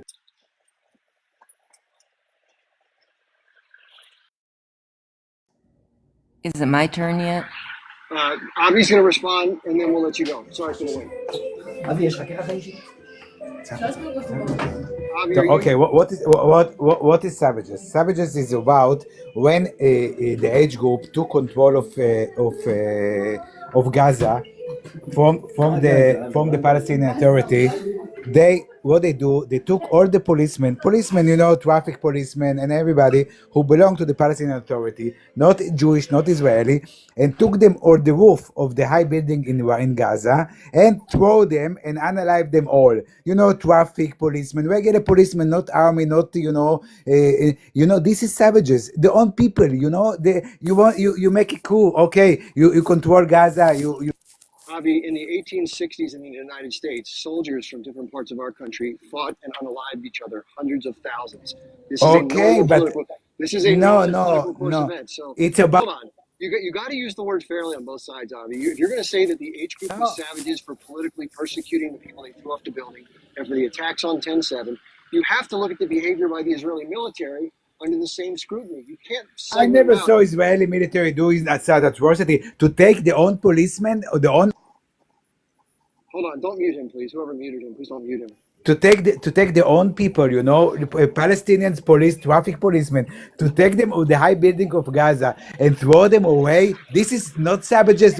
How you can compare Israeli army that if the soldiers unalive handicapped Palestinians who stabbed before Israeli soldier and shoot him, he go to jail? How can you ever saw age group members who get judged about cruelness against Israeli or about suicide bombers in a bus in Tel Aviv, or try to make a boom boom in a second intifada in the restaurant? They never, because this is the jihad is the way to unalive and to this is the way. So they never judge people who doing some atrocity in Israel. When it's happened, and it was happened, they're going to jail. This is different. Cheap. Why don't see the difference between a jihadistic people about Israeli with a high court? Why you cannot see the difference? It's amazing. Okay, so let's do this. Let's look at what other Israeli soldiers say. Let's not listen to Chip. Let's forget about me. Let's say I don't even exist. So anybody can Google what are called breaking the silence. This is a group of bold, courageous, former Israeli soldiers who have come forward to describe the atrocities that they've witnessed that the military has committed, not on a one-off basis that's held accountable by a court system, as Avi's referring to, but that is widespread and pervasively used as a tactic of suppression, oppression, brutality, and terror against Palestinians. Why do they do that? They don't have to do that. They do it because they know it will instill permanent fear and control of the other people and set the standard for who's in charge and who's not. And to completely terrify the people so that if they even dare to act, they know they're going to be punished severely for even thinking about it. Now, for Avi to make the claim that there's a different moral standard, and I agree, it's more traumatic to be thrown off the building than it is to be shot in the head. But guess what, Avi? Same result's the same result. You're dead. Now, the Israeli military, you could argue, because of the actual result of death, is far more savage than anything that could have been done on 10/7. Let me tell you why. Among what happened on 10/7, we know that about 350 were Israeli police and military. So those people don't count as far as civilians. They're not civilians. Many of these civilians who were unalived at the Nova Festival and in the kibbutzim are former IDF soldiers who have served in the military and are written up as ready reservists should we need to be called up for service. Now, if you're going to say that anybody who voted for the H group is complicit because they support the regime that metes out these quote-unquote terror tactics, then you have to apply the same standard and say that people who serve as ready reservists in a military that metes out far more violence and far more death than the H group could ever hope in a million years to create, but you hold them to a different standard just because they wear a uniform. But it doesn't matter. If you're murdering people with indifference to the suffering and death, it doesn't matter what color your skin is. It doesn't matter what kind of headscarf you wear. It doesn't matter what kind of uniform you wear. You're killing people. So you can compare the what happened in Berlin. You know, there was a lot more civilians unaliving in the Second World War by the democratic countries, and in the German was unalive a lot less civilians during the war. So what you're saying? Hold on. Listen. No. I'm saying that just because the Americans committed vast war crimes in Germany and Japan, so did the British. That doesn't make what Israel's doing right. It means they're both. So what you're saying, what you're saying, the atrocity was against German was not good because they want to get rid of the Nazis, so they unalive a lot of children, you know, in the order of Germany. Exactly. So the good people was the Nazis, and the bad people was the German. I didn't use a value reference in terms of the people or the the most civilians unalive. What I'm saying is, if you're going to be critical of tactics, which is what you're saying, is that you find their tactics to be terroristic and savage. That's what you said. You said the word savage. I would argue that hold on, Avi, listen. I would make the same argument about the American military and government as it prosecuted the end of World War II, both in Japan and in Germany. It was savage, it was brutal, it was worthy of being war crimes, and it was unnecessary to end the war. It was a signal to the Soviet Union of what firepower the United States has. We nuclear bombed 2 major cities and killed over 240,000 civilians in one day. That is savage. What else would you call that? Of course, for you the Jews going to be more unalive Second World War, it's no problem. But when the Americans want to finish the war quick because their own reason and hold on a second, Avi. If I understand, make sure I understand what you just said. You said it's no problem to No, you didn't let me finish. Hold on, no. You said according to me, because I don't care if more Jews are going to be unalive. Did you just say that? No, you have to let me finish. This is what I But said. did you say you have to yes let me? no? Did you No, say you have. Yes or no? No, you have to listen to the end of the Okay, sentence. go So you ahead. understand. I thought that's what you said. Okay, no. Of course not. For you, for making less Jewish unalive in Second World War and less American soldiers unalive in Second World War, so American was booming Berlin and unalive thousands of children, to make this war over to the benefit of the world. For you, because they unalive so many children, so they are bad guys. No, for me they're the good guys, because if they didn't do it, so the war will continue, and more Jews and more American soldiers and more British soldiers were going to be unalive. So I have some very bad news. I understand Avi's point. He says he's in favor of the use of these horrific tactics from aerial bombardment of civilian areas to put an end to the regime that was barbarically and cruelly, either working to death or systematically exterminating people who he identifies as his people, right? So therefore, any amount of suffering and harm to the civilian No. I didn't say. That's what you. Hold on. Let me finish the thought. I had bad news for Avi. Okay, both the Soviet Union, which lost 24 million people in the war, and the Americans, who lost 1.2 million, much smaller number of soldiers, that they were not there to liberate the Jews from work camps. That was something that happened in conjunction with the overturning of the Nazi regime. It wasn't the primary mission of the war. The war was to stop the German expansion and takeover of Europe and the fear Of of course. other parts of the world. This So is it your turns right. out Yeah, that yeah, they yeah. weren't bombing the Americans weren't bombing Germany and Dresden because they're trying to save victims of the Holocaust. I'm glad they did liberate the people who were still alive in the work camps, because who wouldn't? But that wasn't the purpose behind it. So therefore, your justification of doing it and saying it's justifiable, it wasn't the intention to do any of that from the beginning. This is the only thing I agree with you. I really agree with you. It was cynical, you know. It was cynical. Of course, nobody care about the Jewish. It's about the American It's not soldiers. that they Nobody don't care care, about Avi. Jewish. It's that it wasn't the primary objective of the war. That's all Yeah, it was. no, nobody care, because if they would care, there wasn't, you know, the ships that going out from Europe with the Jewish. They bring him back from Palestine back to Europe to get unalive like Exodus. Nobody care about the Jewish, but now we have our own country, so lucky us. So now we have the power to protect ourselves. During the Second World War, we didn't have our own country and government to protect the Jewish or protect Israel. Because now I see all the Jewish people, you know, pro Palestine say, "Oh, we don't need Israel, we don't need Zionists." But when there is a problem in France with anti-Semitism, everybody come to Israel, help us. We want to immigrate to Israel. So the Israel You make country a is point. really good How, when there is Avi, anti-Semitism. Avi. Yeah, Okay, got it. One quick thing. This is important to hear. Just the traffic so bad. Chip, you're muted. I know. I had this lot of traffic. Okay, so to respond to that. Now, Avi, this is the irony of all this. This is the tragic irony of these circumstances. So we know that just a couple of generations ago, Jewish people from Europe, mostly Ashkenazi Jews, experienced the worst persecution in modern history, right? We all agree with that.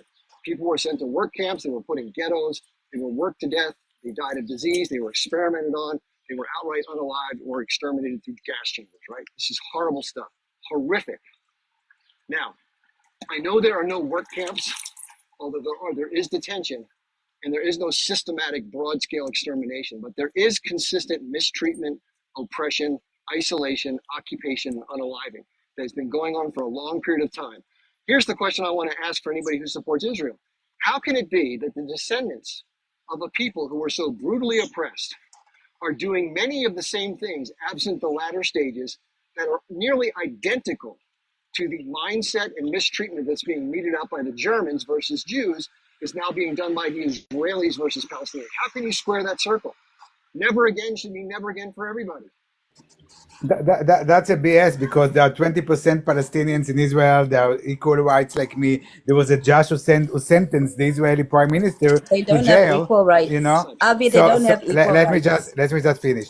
So I'm talking about the Israeli citizen, not about the West Bank. They Of course, don't. They don't. The West Bank don't have equal rights, and not because of the Israeli, because a lot of government prime ministers offered them a state, and they didn't want, because they want all of us, all of Israel. So if they That's a have lie. like from 48 through Clinton offer, Ehud Olmert offer, all these offer about the two-state solution, they're going to refuse because they want it all.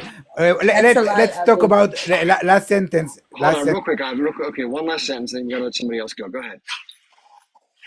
Last sentence. I can give you an example about now.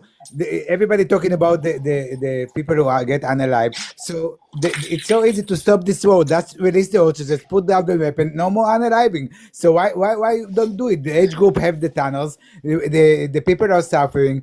Put down the weapons, release the hostages, and Okay, stop all this right. war. You made your point. Okay, this is an argument that we hear a lot. So if Israel laid down their arms, there'd be no more Jews in Israel, right? That's that we hear that, which is absurd because the H group militants and the Palestinians don't have the force. Even if somebody gave them carte blanche and every Israeli just stood still for a week and said, "Come get us," they couldn't do it. First of all. Second of all, they don't have the capacity. Second of all, they don't have the manpower or the equipment or any of the logistics or technology. It would be a disaster. They couldn't accomplish even 5% of the effort. Secondly, on the other side of things, though, the Israelis do have the technology and the ability to do as much of this as they choose to, which they have been doing. So the idea that they should somehow just lay down their arms and release the hostages, why did they take the hostages in the first place? Because they're cruel and they hate Jews? Or because they've known in the past that the only way to bring Israel to the negotiating table, as unfortunate as it is that they have to try to get their detainees out by having other detainees from Israel. It's the only leverage they have, because otherwise they have no leverage. They're divided politically. The PA is sort of sold out and cooperating with the Israelis to an extent where the people hate their government. So why Some people, civilians take hold on, soldiers? Why civilians? Why hold on. civilians? They did take soldiers. They also took civilians. They took as many human beings as they could to maximize the leverage that they would have when they went to the bargaining table with the Israelis, which they still have, by the way. It's the only thing they have. Now, if somehow there would have been a more tepid response in waiting for the hostages to be released, I might argue with you, might accept your argument. What Israel's done basically is completely destroyed and brutalized the entire north half of Gaza, destroyed it like a landscape. The middle and southern halves are being intermittently damaged, and the people have been forced out of their homes to the southern portion. Now they're being herded in even smaller spaces and trying to be expelled, it appears, and to become refugees in other countries. So the point is, Avi, is that you always use different standards to apply to both situations. You can't use a different standard for both. Israeli brutality is what it is. I like to put it this way. If you want to say it's not a war crime, if you don't want to call it a genocide, let's say it's complete and utter callous disregard for the loss of Palestinian life. Because the Israeli military, on the regular, this isn't the exception, they're not doing the leaflets, they're not doing the soft taps, all that bullshit narrative. It happens once in a while, but the predominant, like 90% of all the attacks that take place are not warned. A building comes down, 20, 30, 50, 100 people die. And this has gone on for month after month after month. It has slowed slightly because Israel's destroyed mostly everything that's there, and the population has left these structures, and they're intense. They're no longer in buildings. So there's no more buildings to destroy to kill civilians. They have to actually bomb the tent cities if they're going to do it. The American Oh, government has come put their on, finger come up and said, on. the American government has said, no more. This is a step too far, even for us. We support you, but politically, this is just a step too far. The world cannot allow you to go into Rafah and unalive another 100, 200, 300,000 civilians. So I you know want that the the age we're Americans, going to continue? hold on, I know You that, want the age of here's the thing, Avi. It's not for me to say in any other nation who gets to represent their people. If they decide that they want to overthrow their government, if that's the route they want to take, they will have an internal political struggle, an armed conflict to change the power dynamics. Now, how is that possible? The people don't have any arms. The H group does. How are the people supposed to even begin to influence the militant groups who make the decisions within Gaza? That's a fair question to ask.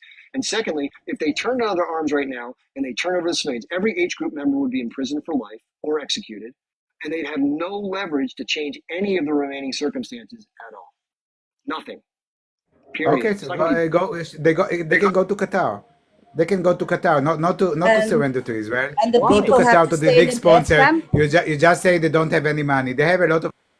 here's the Avi, deal. Avi, Avi would If the Israelis leave the entire northern half of Israel, then the H group can go to Qatar. How about that? And the entire northern half of Israel goes back to the West Bank on that side, and that's the new state. And all the settlers that Okay, have moved in are two-state solution, democratic state solution. But what's going to be in the West Bank is the same like happened in Gaza. After we give them a state, they're going to overthrow the Palestinian Authority because usually the extremists in any struggle they win. So they take over the control in the West Bank, Avi, and they Avi, start to can do I the ask you? tunnels. Yeah, Can I okay. ask you? You keep on saying we going to give them. It's like I feel Israelis feel like you are entitled to tell the actual indigenous people of that land what they can have. You know, Indigenous, we are the it's indigenous. it's You didn't it's read the arrogance. indigenous. No, Avi, it's the arrogance of Israelis. You literally. Hold on, guys. Let's be clear. Jews and Arabs are both from the region, have been since the beginning of time back in the day. You have Canaanites, you have Jews, different ownership has changed hands based on overthrowing of governments and changing of That's conquest, not true. That's which is not normal. true. Yes, it is. It's not exclusively Jewish. The No, DNA, the Arab and DNA. Jewish, but never Palestinians. There never been a Palestinian nation Hold or what. on. The transition that took place after the Roman conquest was the term used to describe the territory from the Israeli Sinai Peninsula up to the north near Haifa and over through the West Bank and Transjordan was Palestine. You can look at any map prior to 1947, Palestine, not and Palestinians. it Palestine, says yes. Palestine. Now, the people who lived there in the region were referred to colloquially, as they had been for centuries, as Jews, Arabs, and Christians. Now, I know that Arabs can be both Christian or Muslim, but predominantly the Arabs were Muslim. So that's how most people in the population tables describe the people who made up the population. Over time, the people who identified with being inside of that territory collectively identified their plight together based on the circumstances that befell them as a result of the Balfour Declaration as Palestinian Arabs, and there were also during the Palestinian Roman, there Jews. weren't any Muslim. You Hold on. mistake. There were also Palestinian Jews and Palestinian Christians. During the Roman era, you're right, but subsequent conquests changed the dynamics of the region over time, as they have been everywhere. Does it make it right? No. Does it make what Israel's doing now right? No. Does it make what America does it over Iraq? No, it doesn't make it right. But it does So there happen. wasn't We know any that. Muslims. There wasn't any Muslim during the Roman. You're absolutely wrong. You said the Muslim. No. I misspoke. No. What I meant to say was the Muslims were not in charge of the region during the Roman era. Absolutely It right. The was Palestinians are kind of Arab tribes that come to settle here. You know, like the Husseinis, the big, very famous Muslim Palestinians family, Is it one my of the turn? leaders. So they come from Saudi Arabia. Every family come from another country, but the real indigenous are the Jews, not the Palestinians. You know, the flag, and it was in Avi, You stop '64. made saying your that's a point. Okay, lie. Viv, real quick, Children of the War hasn't had a chance to come in, so let's give them a chance, and then we'll go to Kitty, and then we'll go to Iron Palestinian. Thanks for being patient, everybody.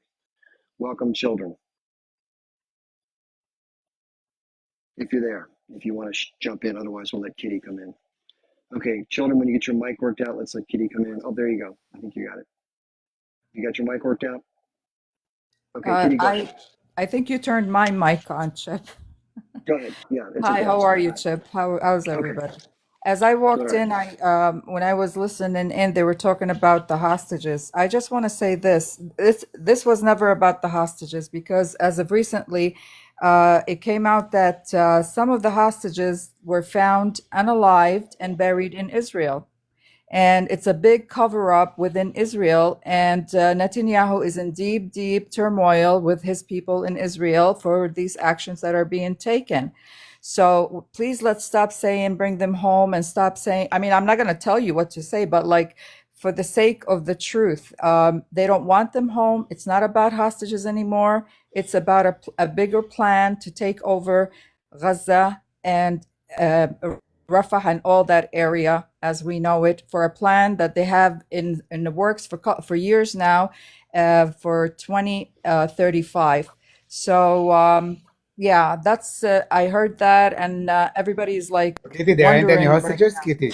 Kitty, there ain't any hostages. It's they're all the hostages in Israel. What we're saying, the government of Israel took the hostages in Israel. you are joking, or what, you know, even Chip is laughing. I So am not saying up here to the joke. hostages is a big plan, and there ain't any I don't hostages. joke. Maybe let her Abby, I finish. think Let you her spoke finish. enough. I think you spoke enough. Everybody heard you. We appreciate your comments. We appreciate your thoughts. Just let us talk right now, and you listen, and we have a conversation. Okay? What I said was, it's been discovered, and this has been known, but it wasn't out into the open until the Israeli news brought it out into the open, that they have found several of the hostages who are they claiming to be hostages are actually arrived during October 7th and buried within Israel.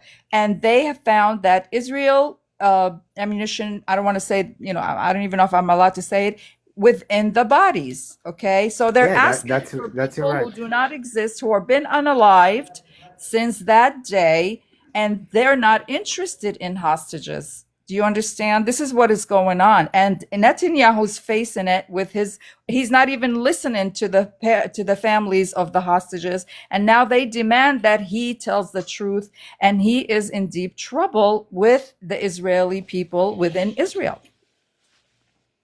Avi, what do you think about that? He's pretending that he's away. Real quick, I have to ask if there's a few people that want to come up. Kitty, There's a few Kitty, people that want to just come one up. sentence to Kitty. One sentence to Kitty. That's okay. I will. I just want to make an announcement. There are a few people One in sentence the to queue Kitty. that Can want I chip one sentence? no, you're gonna get a chance to talk. I'm gonna come right back to you. This is just a quick announcement. There are people that want to come up from the bottom in the queue. If anybody wants to drop to let them come in, please volunteer. If not, we'll get them up as soon as we can. I'll drop. Okay. Thanks, Roland. All right. See you guys. Take care. Okay, go ahead, please. Sorry to interrupt you, children. I'm sorry, Um, it's my turn. I'm sorry. you know, No, I it's support children the are the whole words. Go ahead. statement. Go I ahead, children. support the whole statement of Kitty. Everything that she's saying. Okay. It's not about the hostages. They know that. We know that. Everyone knows that. The reason why they blocked Al Jazeera and removed it there, they knew that it was exposing them for their war crimes against humanity. And we still see what they're doing there in Rafah. We've seen what they've done in Gaza. These people have nothing to do with hostages or anything. Their main plan was to actually take over the oil. It's all about the oil, nothing else. It's all about taking over the whole Palestine and making it Israel. That's what they want. So it will never happen. It won't happen and it will never happen. What they don't know is There that ain't any oil what they here don't on there, know is cheap. that what they don't know is that the whole world is already mobilizing. Is mobilizing bigger than they ever thought, bigger than they ever imagined. They didn't expect the world to evolve in how it's evolving right now. The whole world can see what they're doing. You know, you can try and hide as much as you want from the crimes you commit against people, but as long as the world is watching you, we are going to actually expose you for the crimes that you are committing against innocent civilians. In fact, you are busy unaliving innocent children, and you expect us to sympathize with what you are doing to those kids. We are mothers, we are fathers, we can see, we can imagine. Imagine finding yourself in a situation where your children are being unalived, where you do not have peace. When you try to sleep, you can't sleep. Imagine walking over, trying to see your family members, and every time there are bombs. Imagine children trying to sleep, but they live in fear, while else the Israeli peoples are living in their privileged life, enjoying their life, while else people are being unalived on day-to-day basis. It is about time where the Israeli people must stand up against their own government. It's about time where they need to stand up against Benjamin Netanyahu. It's about time where they need to disband the whole government of Benjamin Netanyahu, because it's full of, I don't know what can I call them, maybe psychopath. That's one of the words that I can use. Because at the end of the day, it is nothing that you are going to tell us or try to convince us or try to make us understand. We can't understand something that is understandable. We can't even understand what you are exactly saying, because there's nothing that you are saying that actually makes sense. When you go on analyzing people and you try to justify it, it makes you look like a fool, while else people see what you are doing, it is wrong. So we're not going to try and compromise from what you are doing, and we're not going to tolerate whatever that you are going to tell us, and we are not ready to sympathize with you, and we will stand with the age group. You can call it whatever you want to call it. You can say whatever you want to say about it. But at the end of the day, if you say the age group are terrorists, what are those people that you call the IDF? What are they doing right now? Isn't that terrorist? Aren't they the ones who are actually psychopaths right now? And you try to justify it. No, we're not going to sleep. We're not going to stop. We're not going to stop. We're just going to push the agenda. We're going to push it so hard that it's going to be so hard, so difficult, that the people of Israel will need to wake up. They'll need to wake up, because where they're going right now, they'll find themselves in a situation where wherever you go in the world, whenever you are a Jew, you'll have to think twice about your citizenship. You won't be welcomed in any country because of your government, because of your prime minister. Until you decide to remove him, there'll never be peace. The people of Palestine have a right to defend themselves. What is happening in Rafah, all these Muslim countries, those are quiet and are not doing anything. I spit on their face. I spit on their face and I curse them.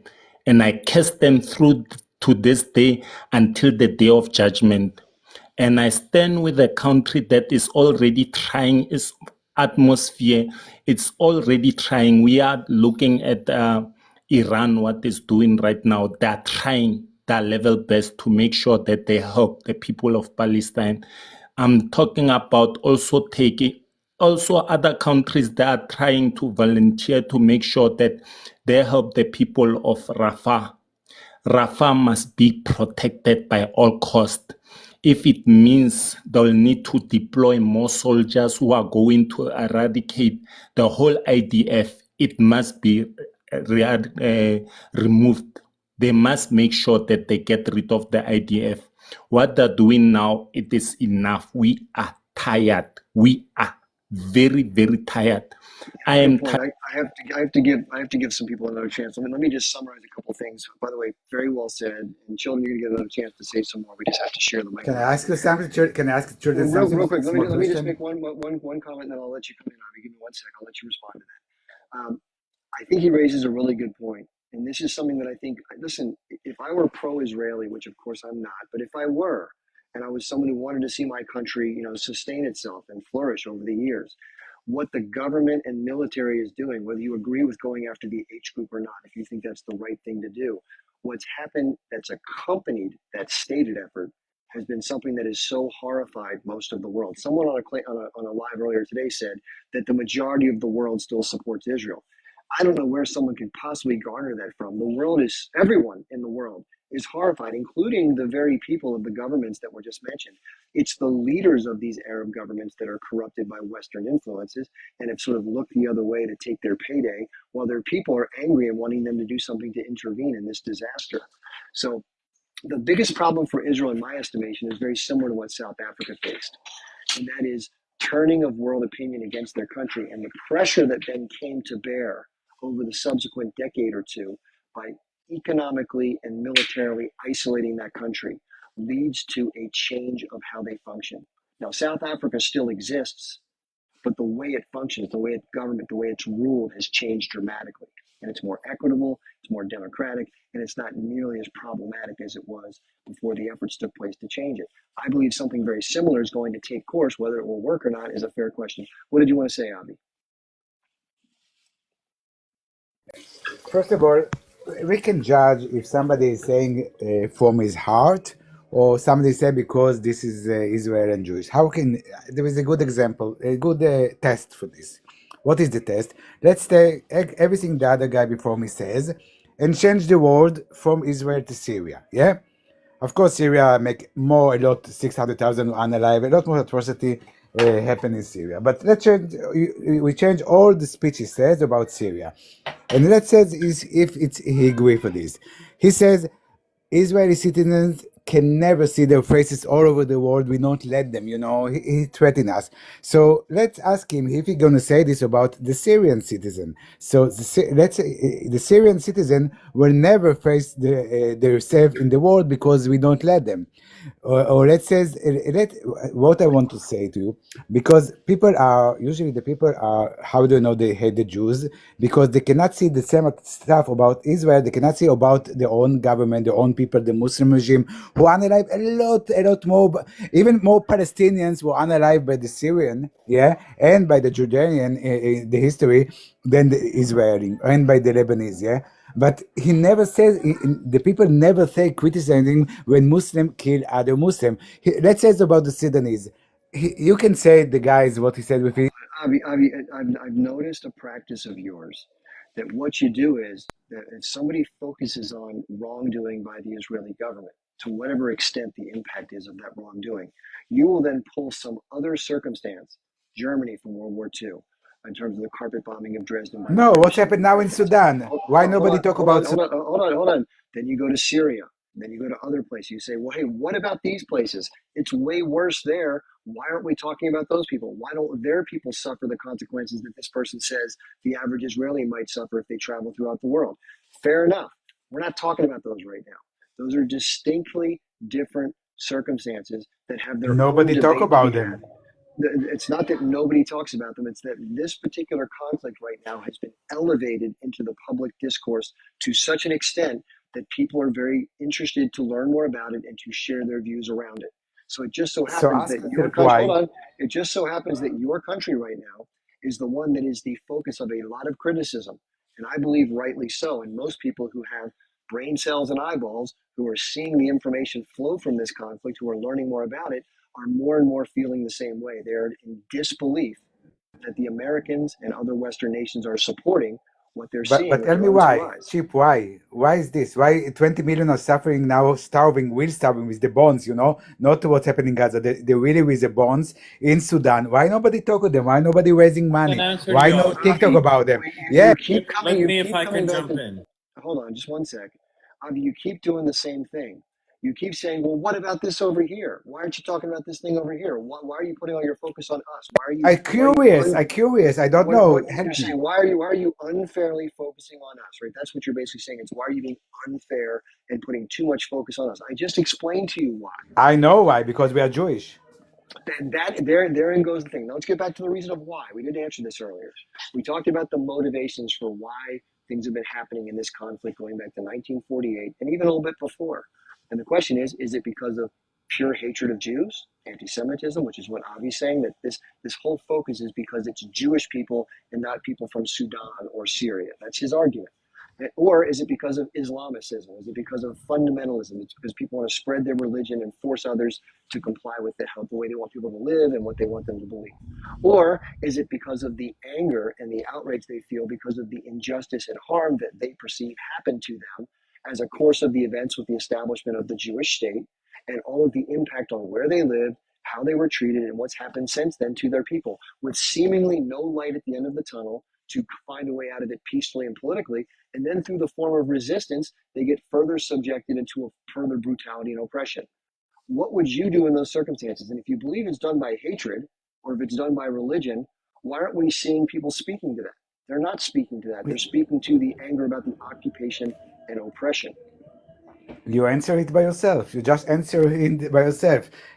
Because you say, as me, because why everybody is focused about this? Because the atrocity, if you see the numbers, it's a lot more in Sudan, but nobody talk because they are black people, because they are African. No TikTok, no raising money. So what's happened here? It's because of it's a Jewish state, and it's mixed together with the Let me Islamic, answer him. The Islamic and the anti-Semitism. Let me answer Why? him. Okay, so so you're let me make sure Avi's making the claim that the only reason there's a focus on this conflict is because it involves Jewish people. So Okay, who wants to respond to that? I want to respond to him. Do you not realize, Avi, that most of the people who are against the state of Israel are Jews?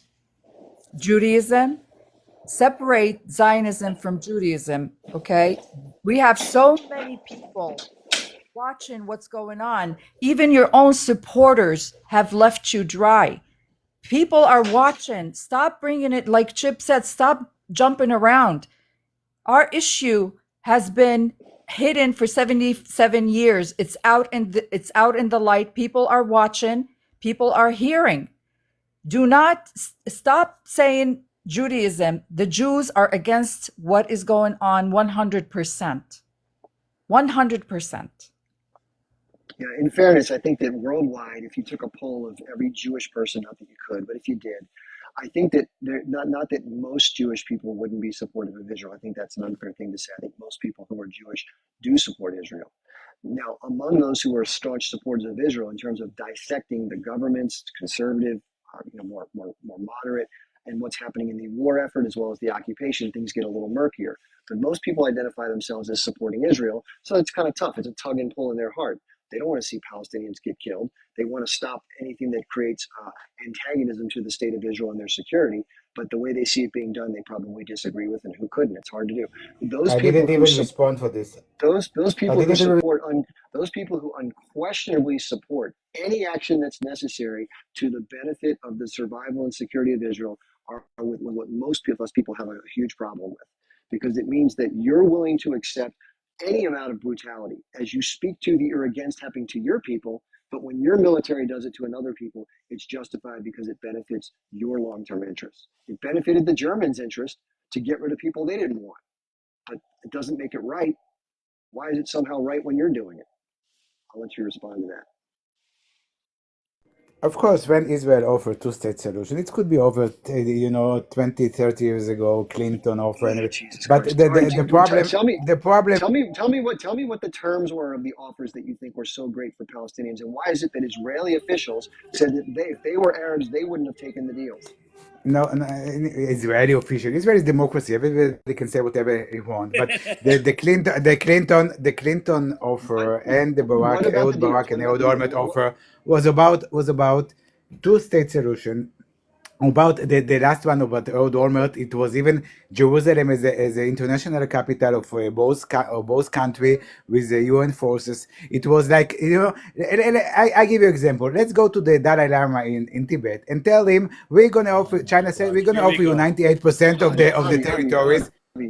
I specifically said, what were the agreements the Palestinians? Why would an Israeli official say during the negotiations and just after, if I were Arafat, if I were Abbas, I would have definitely said no to those offers? Why would they say No, that? Israel. Just being idiotic? No, I didn't. What I was don't. it I about? don't. I'm talking about the last You're proposal saying of that you're Ehud. saying these deals have been offered. Hold on. So what is it about the deals Yeah, that it you was think are so good? 48 deal. 48 deal was about bigger Palestinian state, and the Israeli state was about Israeli majority places. In the in the Jewish state was offered in 48 was Jewish majority, and the Palestinian state or the Arab state have to be bigger than Israel. They says no. So every offer, during 67, they could ask for a Palestinian state from Jordan or for Egypt, and they didn't ask for a Palestinian state. Why? Because it wasn't Jewish. So when the Jewish control, they asked for a Palestinian state. But when the Egyptian and the Jordanian control this land, they didn't even want the Palestinians. They don't care. Even it's amazing that suddenly they become a Palestinians. What's happened in 1967? When the Hey, Avi, hold on, real quickly. Avi, so if you know the history of what happened in historic Palestine, which you may not want to call it that, if you knew what was happening up to and leading up to the formation, there was a lot of backdoor deals with the British and Zionists and wealthy families who were Ashkenazi Jews like the Rothschilds that were lobbying the British to set up a historic Jewish ethno-state in Palestine. Now, if you're somebody of Arab descent and you have the vast overwhelming majority of culture and people and population, and nobody from the region is unaliving your people, there weren't gangs of rabid Jordanians unaliving Palestinians left and right to try to sow chaos to fast in a more quick manner form this ethno-state. And in addition, the disruption that this was going to cause to the region was indisputable. And when you look at the partition plan, it was about 56% of all the land from historic Palestine was going to go to 34.5% of the population, whereas 45% was going to go to 63.5% of the population. Does that seem fair to you, along with the gangs that were murdering different villages of Palestinians to try to sow chaos to complete this deal and cleanse the land? Does that sound like a good deal? the historic Jewish land, what the ultra, the extremist right in Israel. They're talking about Israel from the river of Iraq or whatever. Everybody have their own dream, but we want to solve. Does that deal that I just outlined, Avi, sound fair to you? Yes or no? You It just don't sounds talk fair about don't talk about Sudan. Don't talk about Syria. Don't talk about the United States. I'm talking Was about that here. The only what about solution, that deal the is only fair? solution, the only solution, yeah, it's two-state solution, yeah, with one Jewish state. Avi, let me rephrase this in a slower version of English. The tenets of the deal that I just laid out for you, which were the tenets of the partition plan that were presented to the members in the community, it wasn't really even presented, they were told this is what was going to happen. Then there were people being unalived in villages and massacred to clear space for said territorial development.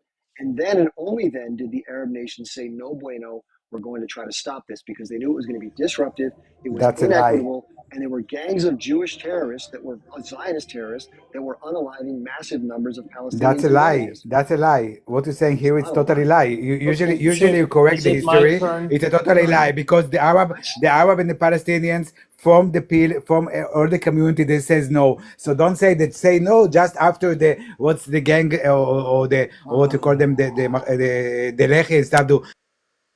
You had the Stern Gang, you had the Haganah, and other groups, right? That Yeah. were So unaliving why I massive can numbers prove of that you are Palestinians. lying because Can I take a minor detour? why I can prove that you are lying. Why I can prove that you are lying because they says no from the beginning. Hold on, real quick, Avi. So let me let I Am Palestinian. He's been itching again, and then we'll let Eclectic come in. Go ahead. I'm just going to make a couple of. If I go through each single pathetic claim that you made, if I debunk all, I'm going to be wasting my life. But anyways, one of them is that you claim that Sudan, this and that. If you go to those countries, none of them claim to have some religious scripture from 2,000 years ago, some sort of ownership or claim that they belong to that land. That's one. The other thing, you keep mentioning 20% of Palestinians. I'm pretty sure if you go there, ask every single of those 20%, they would tell you that no, they want to live in a country where they have full right and not partial right. The other thing is that you also say that if they put their arm down, on 1946, there were no arms and nobody were fighting against you guys. And what did you guys do? Expel them, displace them, and ask them to leave unconditionally. So that's one thing. The reverse psychology that you guys are using, the pathetic whataboutism, it's not working anymore. I'm pretty sure previously people had sympathy, countries had sympathy for you people, but you guys all lost it. Look at UN. Every time there's something going on in UN, the whole world is against you. This should tell you guys something that you should wake up and, smell the coffee. Every day we see families, fathers, mothers pulling their babies, their dead babies out of dust, dirt, and you call them savages. What do you call yourself? Chip, Yeah, but who's did you know that percentage-wise, there are no other countries other than Israel that has committed most T attacks? It is there. You guys think that we're gonna forget?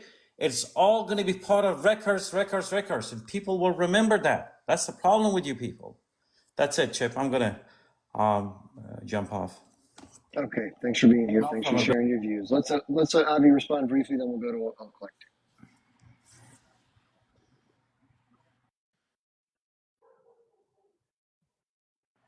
I think Avi may Is have a Avi mic going to issue. talk or is he not? I think go ahead, Eclectic, and Avi, when your mic comes back, we'll get you back in. Go ahead, Eclectic. So my thoughts, I'm sorry I had to get off earlier. I had a phone call, but Avi kept calling Palestinians savages, and my grandfather was Native American. No, I never said it. My turn to talk. My turn to talk. The Palestinians. I'm reclaiming my time. No, the Thank you. Palestinians. Hold on, he did clarify. Palestinians, He the did age group. clarify, Eclectic. He said it was the age group he meant to say, not Palestinians. That's fair. Okay. Well, the H group are. Say it. Here's what I'm going to say. Here's what I'm going to say. This United States, the founding fathers, based the Constitution. It's pretty well known that they based the Constitution on the Hebrew scriptures, right? And in the Declaration of Independence, one of the statements in here, and I'm quoting, that they're complaining that the king has excited domestic insurrections amongst us. He has endeavored to bring on the inhabitants of our frontiers the merciless Indian savages whose known rule of warfare is an undistinguished destruction of all ages, sexes, and conditions. Now, if Native American people were fighting for the land back at this point in time, we too would be called some kind of a group. That's what would happen. And because my grandfather was Native American, I've got that in my blood. It really, really goes all over me to hear somebody sitting there calling other that tone of skin people that word. It's not right. That was colonizers that were using that word. It's colonizers again using that word. And that's what I wanted to say. Can I ask you a question? How many Native American took 10 years old babies and 5 years old and 2 years old babies as hostages?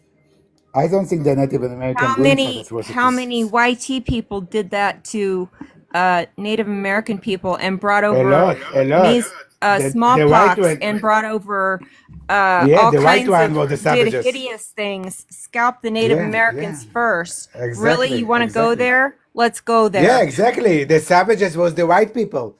The savages in those time were the white people. Yeah. Now And you what cannot really about the compare. Ashkenazis? Who are they? They're the white people. Ashkenazis, Mm-hmm. Ashkenazis are not white. The Messerschmitt he European, unalived the Ashkenazi because they are not European. white.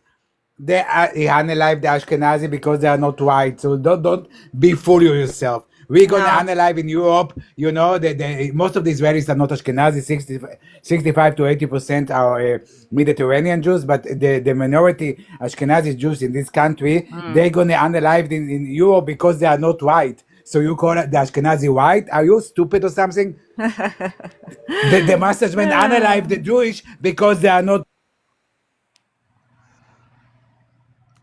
First of all, you have, excuse me, Chip. First of all, you have no right to say to anybody they're stupid.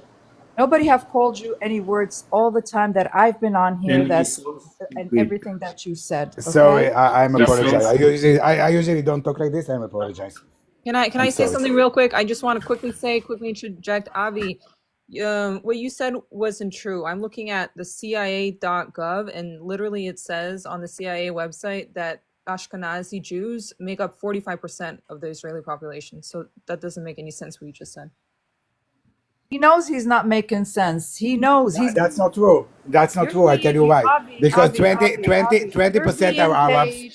Avi, you're 20% being are paid. Arabs. You're being paid to change the narrative at every live. That's your issue, okay? I You wish. go, I wish. somebody says I something to wish. you, you disappear, and you come back, change the narrative, change the subject, change Real I quick, have a Avi, I I think what never they meant was, disappeared. hold on, I think what they meant, Avi, was of the Jewish portion of the Israeli population, not the No, non-Jewish it's not. portion. It's not for. It was 45% are true. Ashkenazi. So Chip, listen to me. It was true about 20 years ago, but the Mediterranean Jews have more children. So the Ashkenazi have one children and a dog. So for now, for this time, for today, it's about you can see the member of the parliament. Like I think I'm not sure about 78 to 90 to 78 to 85% are not Ashkenazi in the Israeli parliament and the Knesset. It was true about 20 or 10 years ago, but now most of the Israelis are mixed or Mediterranean. Even the Ashkenazi food, you cannot find it in any restaurant in Israel. Just a Mediterranean food. It's changed all over. It was about 20 years ago. She was right. But it's not true ago. The Mediterranean is you see in the parliament, you see even the member of the ministers in Israel, most of them Mediterranean. Just the prime minister is Ashkenazi all the time. But the ministers are most of There them are can not. be BLACK Jews and Chinese Jews. No, there It's ain't any not. Chinese Jews. Oh yes, there can. No. There can, of course, it can be, but it's not. No, they don't have. Yeah, the one There are that some got Chinese the Jews. there are. soldier that got raped by her own soldiers in her unit. She was Chinese Jew, and she came from China all the way to Israel to serve No, the it's from IDF. India. From India. No, From India. Chinese. No, it's from Chinese. India. So Can I ask India. a No, quick India. Hold on, question? real quick, guys. It's Naz here needs to go next, and then we'll bring up Federico. Go ahead, Nazir. Yeah, thanks a lot, man. Um, my whole point on this war is basically the economical change that's on or it's going to come about. And this whole push of this Palestine and Israel debacle is to force Russia into that war. I'll take you back because AIPAC is owned by the Zionist Jews itself. back to the time when they raided Saddam Hussein for his gold to pay off Saudi Arabia, and they raided off Libya to steal his gold to pay off Saudi Arabia to continue. Now that APEC has no gold to pay for the new contract, therefore they are pushing on this agenda where they're continuing the war in Israel and making it Israel-Palestine, and wants Russia to join in to assist Palestine, and that's where they can go in for Putin's gold to continue selling the oil. So basically, the world is run by the Rothschild, etc., etc. And now that they got no gold to pay for the oil exchange or oil sales, that is the reason why they are pushing on with this Palestinian debacle. It's got nothing to do with the people, etc., etc., but it's more or less all about the gold, and they want to involve Russia in this. So I think they're going to force this issue till Russia gets involved, and then they can go into Russia and start a war there, just like what they did with Iraq and Libya. Okay, that's an So interesting angle. Chip. I want to tell you something, Chip. You are not okay. You know why? Because when there was a guy here who's saying before, about Hold on. You didn't let me the you didn't Mufti. let me finish. You didn't let me finish. All right, let me speak. Okay. No, because of the Nazir. Because of Nazir. Hold Because on. there is a I guy know. now. Let me say what I'm saying. So Nazir, do you have any evidence to substantiate this claim about gold and Russia? if you do analyze the world's economic right now, Russia is the only country that has the most gold uh, in current value, and Russia only deals with trading of oil through gold. So just like Iraq, just like Libya. That's I'm sorry to stop you. I know the energy market inside and out. That's not true. Why would you say that's not true? Because Russia accepts Chinese yuan in order to sell oil to China. Yeah, that's because of the BRICS creation. Now, this is the other reason I was getting at. But you just said The Russia reason- only accepts. And the Jewish are to blame. And the Jewish are to blame. Hold on. Nazir? Let me work this No, out. no, Hold on. Let me work this. So you just made the claim that because we're trying to substantiate this idea about gold and the other parts of the story, you just said that Russia only accepts gold for its oil. And I gave you a concrete example of how they do not accept only gold for oil. In fact, in most cases, they don't ask for gold for oil. Why would you say that?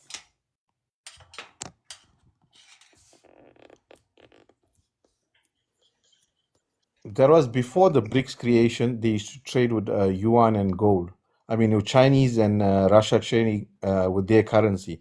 After the BRICS creation, this is where the economic change will come, similar to what Gaddafi wanted to create, similar to what Saddam Hussein wanted to create, their own bullion coin, which the world could trade on. And this is where the dollar is going to lose. And this is what they are trying to save, the downfall of the dollar. So as long as they continue this war and they get Russia involved with supporting Palestine, America can go full in, and obviously with Israel, because the Zionist Jews rule, they control America. So All right. basically, if they got Listen, we got to stop there. But this is going to get the live ban. So you can make statements like this. I've read reports where people have made the allegation that the influence of this particular group is inordinate, and they feel they may have more control than others do over policy, or something to that effect. But when you make a broad sweeping statement like that, you have to come with some evidence. I mean, you may feel that in your heart, and that's okay, but that doesn't mean it's the case. Okay, and I understand. You don't need any evidence. You don't need It's any called evidence. Hold on. Let me finish the thought. Let me finish the thought, okay? Listen, what I said today on a live, because somebody asked me if I thought that 9/11 was strictly the Muslim hostage or the Muslim hijackers, and I said I've done a lot of reading around it, and there are a lot of people that believe there was more to the story than just what met the eye and the way it was reported in the media. Now, that doesn't say definitively that the Israelis were involved, or Mossad, or the U.S. government, or the CIA. That's a general statement that sort of says, I'm not sure, but you just said definitively two things. One, that Russia only accepts oil for gold for oil. Two, that Zionist Jews control the United States. And then C, that the goal of all this is to try to draw the Russians in to take their gold because they can't afford to pay for things because they don't have enough of it. Now, He I don't said have the any, Jews. He I don't said have the any Jews, evidence. not the Zionist Jews. Hold on. I don't have any evidence to back up any of those things. If you do, please bring it, and I would love to look at it because I don't want to make statements that are contrary to what is true if you have the evidence. Without the evidence, please don't make such assertive statements, at least not on my live. Okay, with the 9/11, there were 5 Jews that were caught around that, and a Baki caught. Caught in a caravan. They were Mossad agents, just so you know. Correct. So the Mossad agents are who? They're members of the Israeli intelligence community. Correct. So why would they be in America in those places or those areas at that time for the 9/11? The whole 9/11 was a creation to get into. So this is a similar tactic and a same. You see what's happening in your life. Avi, this, by the way, this is historically accurate. This was reported on the U.S. media, believe it or not. Both CBS. What historic? Hold on, Avi, let me finish. Okay, just give us a chance. Don't keep jumping in. This is something that was reported directly on U.S. media. This was reported widely in the news, and these 5 people from Mossad were held in U.S. prison for 5.5 months until they were summarily deported to Israel. And that was the end of the story. The 9/11 Commission came out and made a bunch of bullshit assertions and a bunch of bullshit cover-up like every other commission the U.S. has ever had, the Warren Commission going back to the Kennedy assassination, et cetera, that didn't cover any of this ground. And guess who ran the 9/11 Commission? A Zionist Jewish assistant to Condoleezza Rice named Philip Zelikow. Correct me if I'm wrong, Chip. Didn't they go on the Israeli air and they spoke about it? Oh When yeah, they it was went reported back in the to news. Israel? Yeah, it was all over the Israeli news. That's amazing, Chip. I'm amazed. I'm really amazed now. What happened right now here in your live? I was amazing. There is a guy here, Nazir, just came in and blame Okay, let me ask you this, Avi. Russian, Avi, let me some ask you Russian. this. No, let me If finish. Let me AIPAC finish. loses, Did you not listen to me, Avi? I went through a very specific and lengthy requirement to not make assertive statements without proof and without evidence. Now, what he's discussing No. Hold on. This is what I'm not saying. The assertion, this person didn't say that somebody worked for somebody's government as a part of a regime of exterminating Jews. He didn't make that claim. He made a claim that there was an influence of a particular group Chip, over America. Chip, you are lying now. I went through the same. You can go back and watch the recording, Avi. You can go back and watch the No, recording. I tell you, Nazir. I tell you exactly what's happened. Nazir said the Jews are. I can only take so much of it, Avi. I try to be fair, but man, you just keep interrupting and keep being a pain in the ass, dude. I tell you what, you're welcome to come up, but in terms of airtime today, in terms of the panelists, you've had about 8 or 9 parts to 1 of anybody else. So don't tell me I'm not being fair. But this person has the right to express his opinion, and I'm trying to correct him from saying something that's definitively assertive, because I think that's fair to require evidence. Then what he started talking about with 9/11 was there was evidence that there were 5 members from the Mossad that were dancing in the New Jersey side of the harbor that were watching and cheering as the towers came down, as reported by an eyewitness who filmed it. And then it was brought up on American television and Israeli television. The actual members were arrested, were kept in jail for 5.5 months, and then were deported to Israel. That is all factual. Okay? That's evidence. But again, it doesn't prove it, but it is evidence that leans in the direction of indicating that there was some involvement. Fair enough? Go ahead, Nazir. so basically, what I was saying is, if AIPAC has to lose their trade agreement with Saudi in selling oil, who wins? Who takes over? It's either Russia that sells the oil, or either China is going to sell their oil again. So they don't want that. And if that happens, the dollar would obviously fall to the ground. So, I mean, America has got no commodities to sell to the rest of the world that can back them up. If I stand to be corrected. That's So not the true. only That's not true. I mean, again, I don't know how much you study the international energy markets. I spent about 3 years of my life just totally devouring everything there is to know about energy.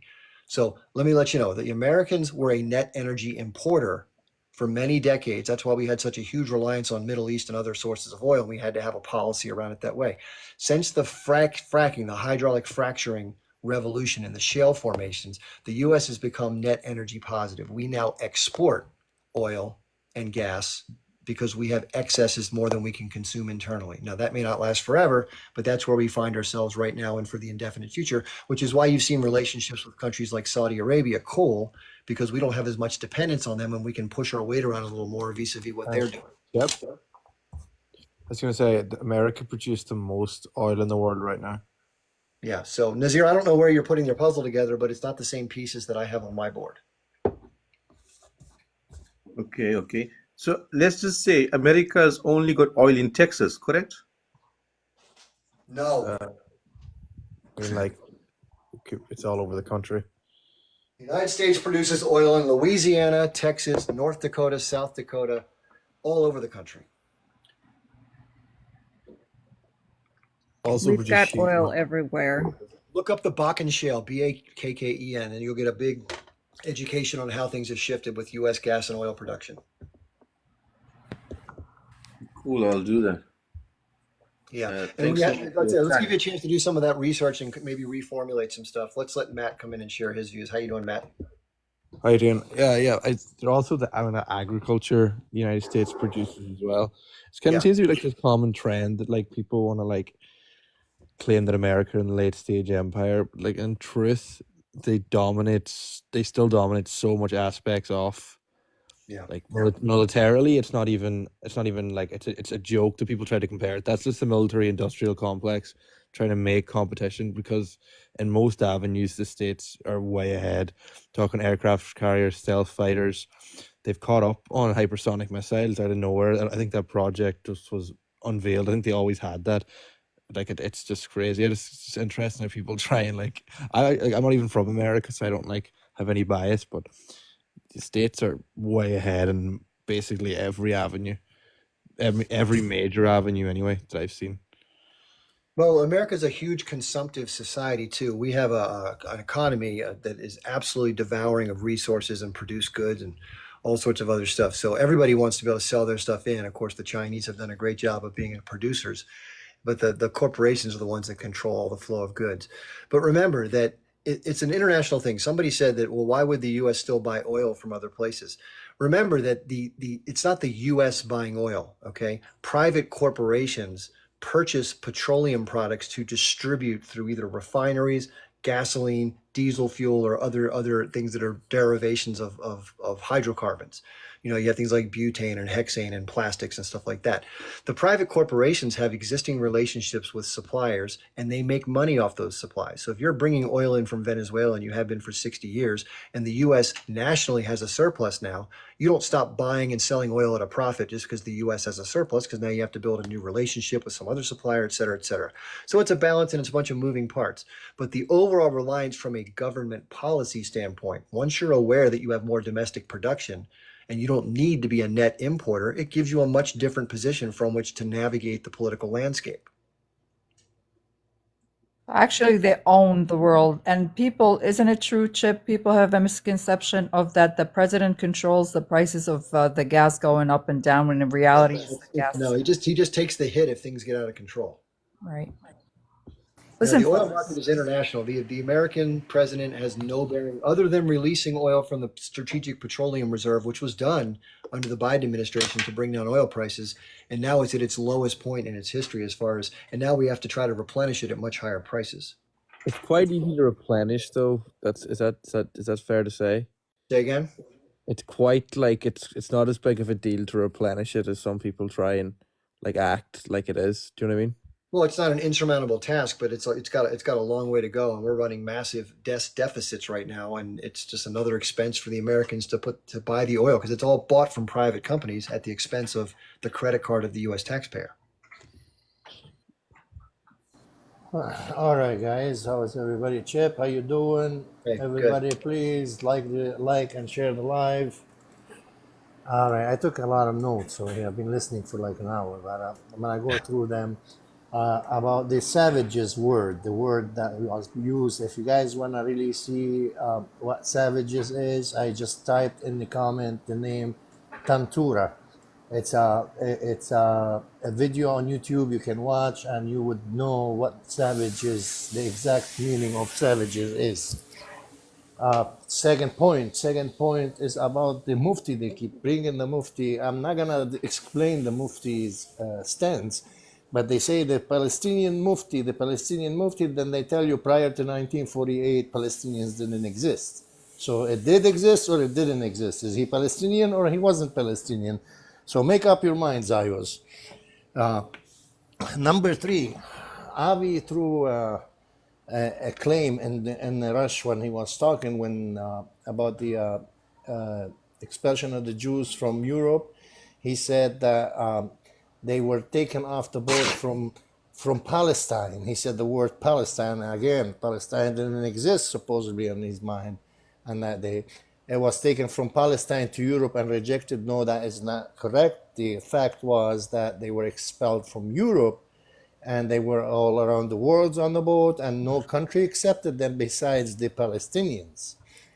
The comment that he was making, the other guy earlier about the gold, I've heard that theory before, but it wasn't the way he put it.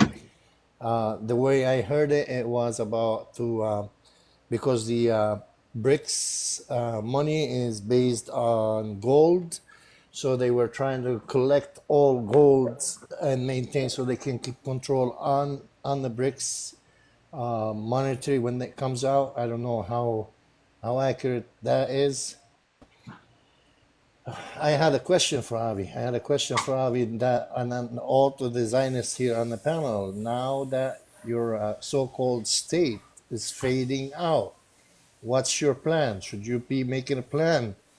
Yes or no? Because now you have everybody in the world against your government. Everyone in the world is against the atrocities that you guys been committing in the Gaza Strip, and the people of the Middle East are sick of you. You've done too much. Basically, these are the notes, and please, everyone, I keep hearing from the Zionists, savages. Watch Tantura. Tantura explains to you and shows you from their own words, from their own mouth, the savages Zionists that first came to Palestine to colonize it, how they did it, and it's all by their own words, no interpretation, and even in English. So that would be it for now. All right, Federico, thanks for that. If you don't know, Federico is from Lebanon. He grew up in Lebanon. And real quick, Joe, one sec.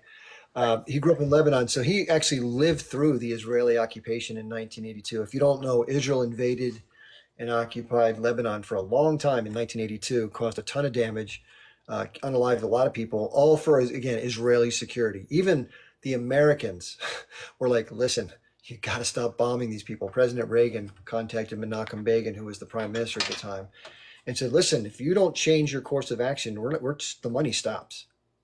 And of course, the next day, the bombing stopped. This is how much power the Americans have over the Israelis. Of course, right now, the person with the upper hand and the persons with the upper hand, unfortunately, and this is indisputable, you can try to find a way to talk your way out of it, but Joe Biden, for all of his recent rhetoric against Netanyahu, has been very allegiant to Israel. The U.S. Congress, which is completely influenced by the special interest groups, AIPAC, Anti-Defamation League, etc., because of the chilling environment, not just the sheer money, but also the chilling environment of punishment or reward, has the entire Congress supporting what's going on there right now, including the munitions and the money and the political support at the UN, blah, blah, blah. So much so that when the International Criminal Court announced they might be issuing arrest warrants for Netanyahu and his criminal gang of thugs, the 12 or 18 U.S. senators sent a letter off to the International Criminal Court saying, if you follow through with this, we consider it an attack on the sovereignty of the United States of America. And therefore, each and every one of you will be sanctioned and your families will be punished by not being allowed to come into the United States ever again. Think about that for a second. How crazy is that? Yeah, go ahead. We're also an election year, and 70 to 80% of Jews vote Democrat. So I think Biden's also trying to keep them on side, which could be a major factor into why he's supporting it so much. No, actually, he's run by them. It's not doing any. Guys, it's not about what they say they're going to sanction who, whatever. You mustn't come to United States. Who cares about coming to United States? This is all about the Biden administration, not the people of America.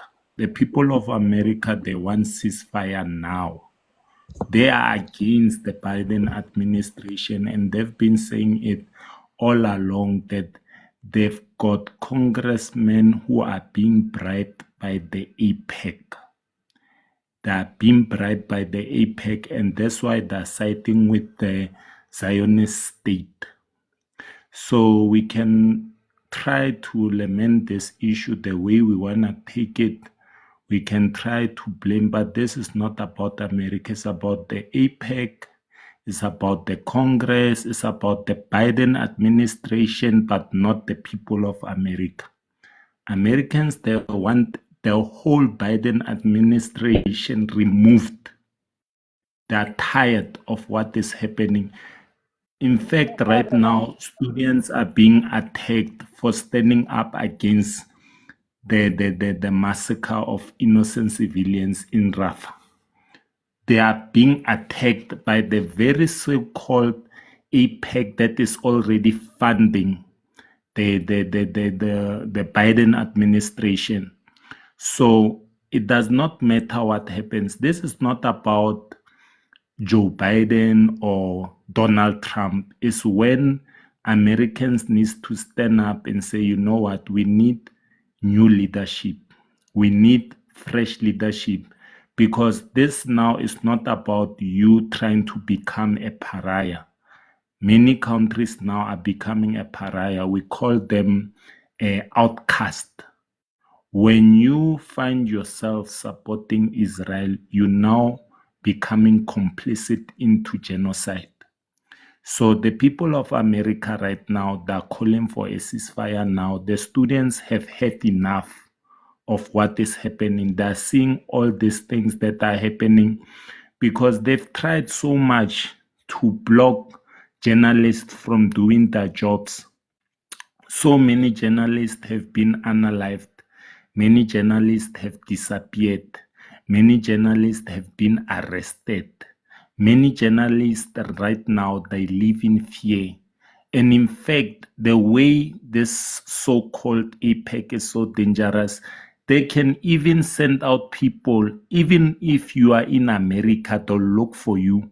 So what is happening now, we are calling for actually the whole Biden administration should be disbanded, because they do not want to see any peace. In fact, the way I see it, America should be mediating between wars. America should be a beacon of hope. Now they are becoming, I don't know what can I call it, but we cannot say we will blame America. We're not blaming America, we're blaming that government. All these countries have government, those are useless.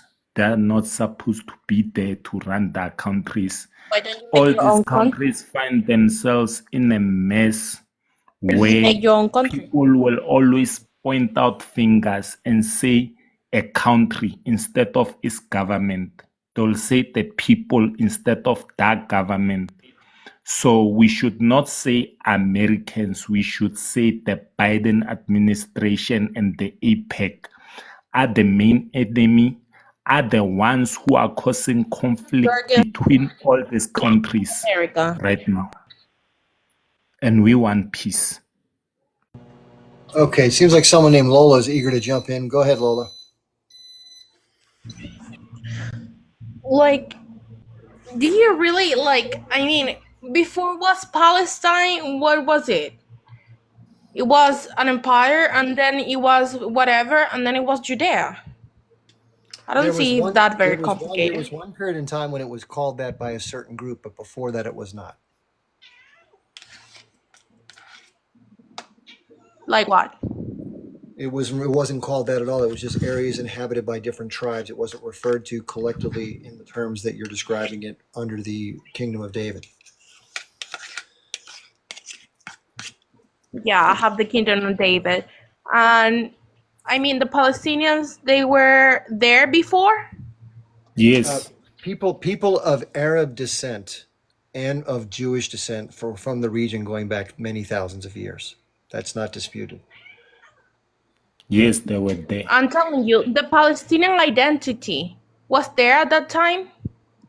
Yes. No, Of Guys, course, they were hold on. there I think that guys, this is long usually an before attempt. the Hold on. Jews. This is usually an attempt to sort of delegitimize the current framework that people refer to as No, it's just a Palestine. question. Well, the point is It's just a historically. question. Hold on. Historically, Are you against the in two, freedom of speech? hold on. Speech? Why you silence me? Hold on, 3 seconds. Just let me answer. You asked me a question. I'm going to answer you. The answer is no. The people that lived in that region at that time were referred to as Arabs or Jews or Christians in general. Even though Arab is an ethnicity, Jewish can be both Israel is a religion or ethnicity, and of course Arabs can be Christian or Muslim. The word Palestine didn't come until the Roman era. You know, The there's one thing I Judaism don't is by understand birth, is about by belly. Jews. It's by a Jewish guys, womb. guys, I just You read cannot be Jewish. So say that again, please. Oh, you Say it again, please. silenced me. Hold on. Nobody mute her, please. Let me take care of that if it need be. Lola, what are you trying to? What's the point you're trying to raise, though? What's your bottom line I'm just curious about what? about like how the Jews arrived there and how the Palestinians arrived there. Because Well, I mean, isn't Israel? I mean, Gaza wasn't Egypt in that time well, that we're talking in the in modern era. 1960s, even in the 1960s.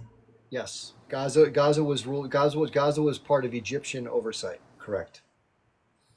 So the people there were Egyptians. Not the 1960. Yeah, but no, they weren't Egyptians. They were Arabs from Palestine under Egyptian control.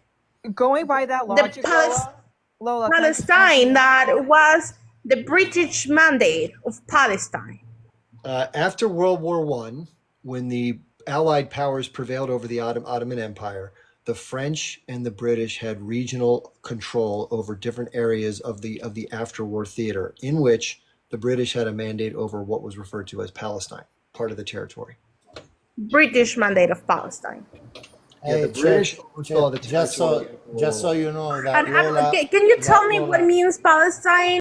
you guys, just so you know, You know, I've this seen this Lola before somewhere. she's Hebrew? becoming loud now. Children, please, Oh, please, you're just muting 1 me. second, guys, please, one Hold on. second, so I can tell you whose Lola is. Lola is a Oh, He pro, is is a that's so pro, sweet. it's a pro she's a Zionist. Oh, and just stop. pro-Israeli, that Children, one. okay. She Oh, goes on all the panels, the pro-Palestinians, and last time I all saw her day? on a pro-Palestinian panel, Really? she was calling for the unaliving of all Palestinians, including children, Imagine, What? including children, and she You repeated can imagine. it say more than everything one you time. want. You have proof? I have proof. I have You you sound like recorded. Okay, that show proof. it. I have you Show recorded. it. I have you You recorded. sound Show like it. that Because proof. I'm talking about Lula, history you and not do wishing the sound death like of that proof. anybody. You called for the unaliving of the Palestinian children, and you said they deserve it.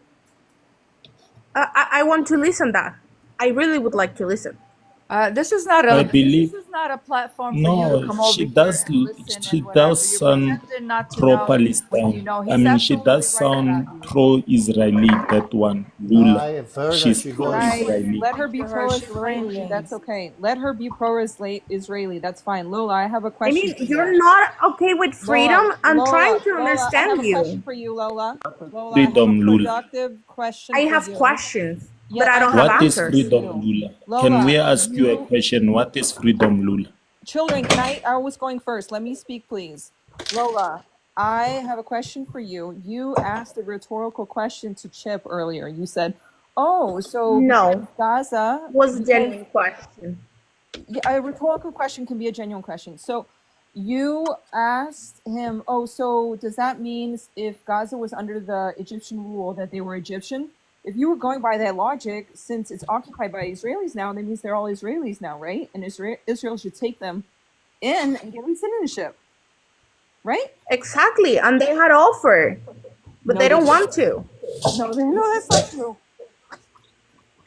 Oh, you can see in 2000 when Hamas was created to 5 times that have been given that What? option. What are you saying? 5 times that they were given Oh, citizenship? you don't know? You don't know? I don't know what. All right. Let me address You this for don't a know second. what you don't know. Lola, she's Lola, I need confusing to ask Lola a herself. question. This is a fair thing. So Lola's bringing up the point, I believe the argument is, and correct me if I'm wrong, Lola, that Palestinians have been offered 5 different times, offered generous opportunities to have their own state or have more land, and they've turned it down because they're violent and they want it all to themselves. Is that sort of what you're getting at? They didn't want the citizenship. They Well, want Palestine. they weren't offered citizenship in Israel. That was not the offer. Yes, Yeah, that have Palestine been the belongs offer to several them. times. Is that Palestine? Hold on, real quick. So Lola, when you say that they were offered citizenship in Israel, none of the deals that I understand, and I've studied all of them very carefully by reading books by people like Norman Finkelstein, none of the deals were offering Palestinians citizenship within Israel. They were offering arrangements to provide for an independent entity that was generally referred to as a Palestinian state without autonomy and freedom and control from Israeli military and economic control. That was the problem with all of the offers. They never included autonomy. Okay, nice. I like that you read. Why didn't accept those All offers? right, Lola, let's do this. Hold on a second. Now, Lola, I've been very polite and welcoming to you. I have not interrupted you. I'm sorry, one of my bodies. Let me finish. Mwah. Okay, Love you. what I want you to do, you're welcome to come here and make your points. Well, I guess somebody just took you down. But you're not welcome to come here and talk down to people and say things like, I'm glad that you read. I'm a 56-year-old guy going on 57. I have a master's degree in international finance. Yes, I read. Okay? I hope you do too. All right.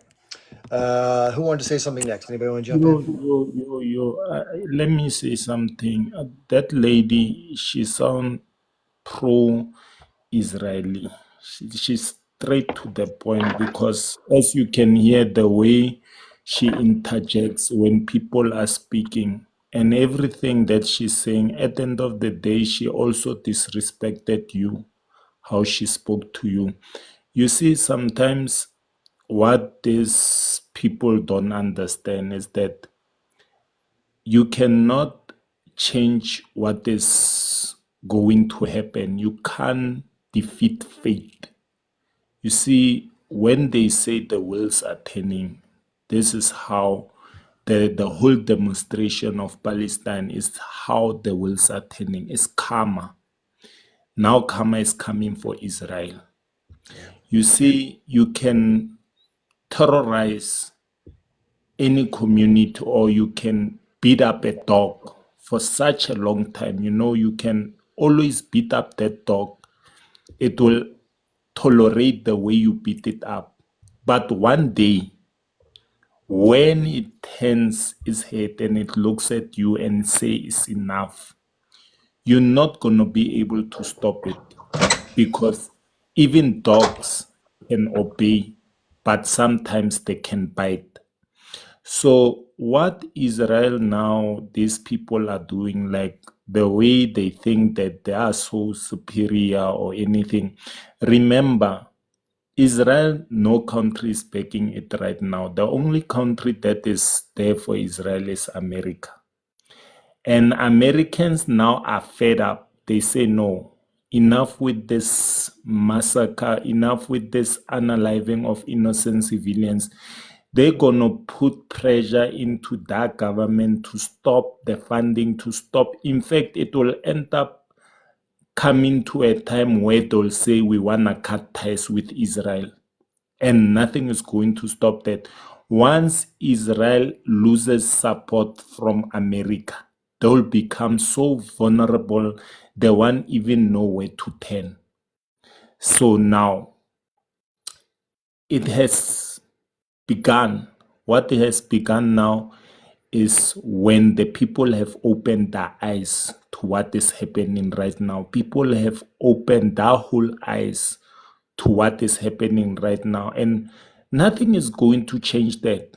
It is destiny. It is supposed to be like that. It can never change. It is destiny. It is meant to be. So I suggest that the people of Israel right now, they must just put so much pressure into that government and call for the removal of Netanyahu, because he's the obstacle to peace. And then if this continues, Israel might find itself being the next Gaza, because that's what is going to happen right now. And then nothing is going to prevent that. Can I add to that? I'm sorry. Yeah, go ahead, Lisa. I just want to say I think it's interesting to talk about destiny and stuff like that. I can't speak to that because I can't foresee the future. But I do think that we are seeing, and I'm going to be making a very bold statement here. But I do wonder sometimes if this is the end of the Israeli state, because now we've gotten to the point of not only has the world woken up to see what it is that they're doing, but the world has also seen the aggression and the violence from Israeli citizens and Zionists, that there is an arrogance and a superiority in the Zionist kind of like culture, if you would say. Yeah. So I think now Zionism is, I would dare to say, actually becoming a slur. And maybe in 10, 20 years, it will be looked down on so much as Germany in the 30s. And nationalism in general is something that I think we all need to move away from, because historically it's caused so many issues for everybody and killed so many people. Nationalism and religion. Has anybody seen the signs that say, and again, I didn't say this, but I've seen signs that write this down at protest. It says, Zionism is the new Nazism. 100%. Because if you look at what Nazism is, or what is, because it still exists to this day, and Zionism, it's two sides of the same coin. It's nationalism. It's extreme nationalism and superiority, thinking that you are better. Oh, we Jewish people, we're the chosen ones. We're the chosen ones. It's the same thing the Nazis used to say. We are the superior race. We are more intelligent than you guys. We're better than you guys. Jewish people say the same thing. They say, oh, Jewish people, we have they call it the Ashkenazi head, or the rabbi head, or something like, meaning like, oh, Jewish kids are naturally, especially Ashkenazi Jewish kids, naturally more intellectually inclined. Yeah, not everybody though. Let's face it. Not everybody exhibits that mindset or that level of, so-called inconsiderate.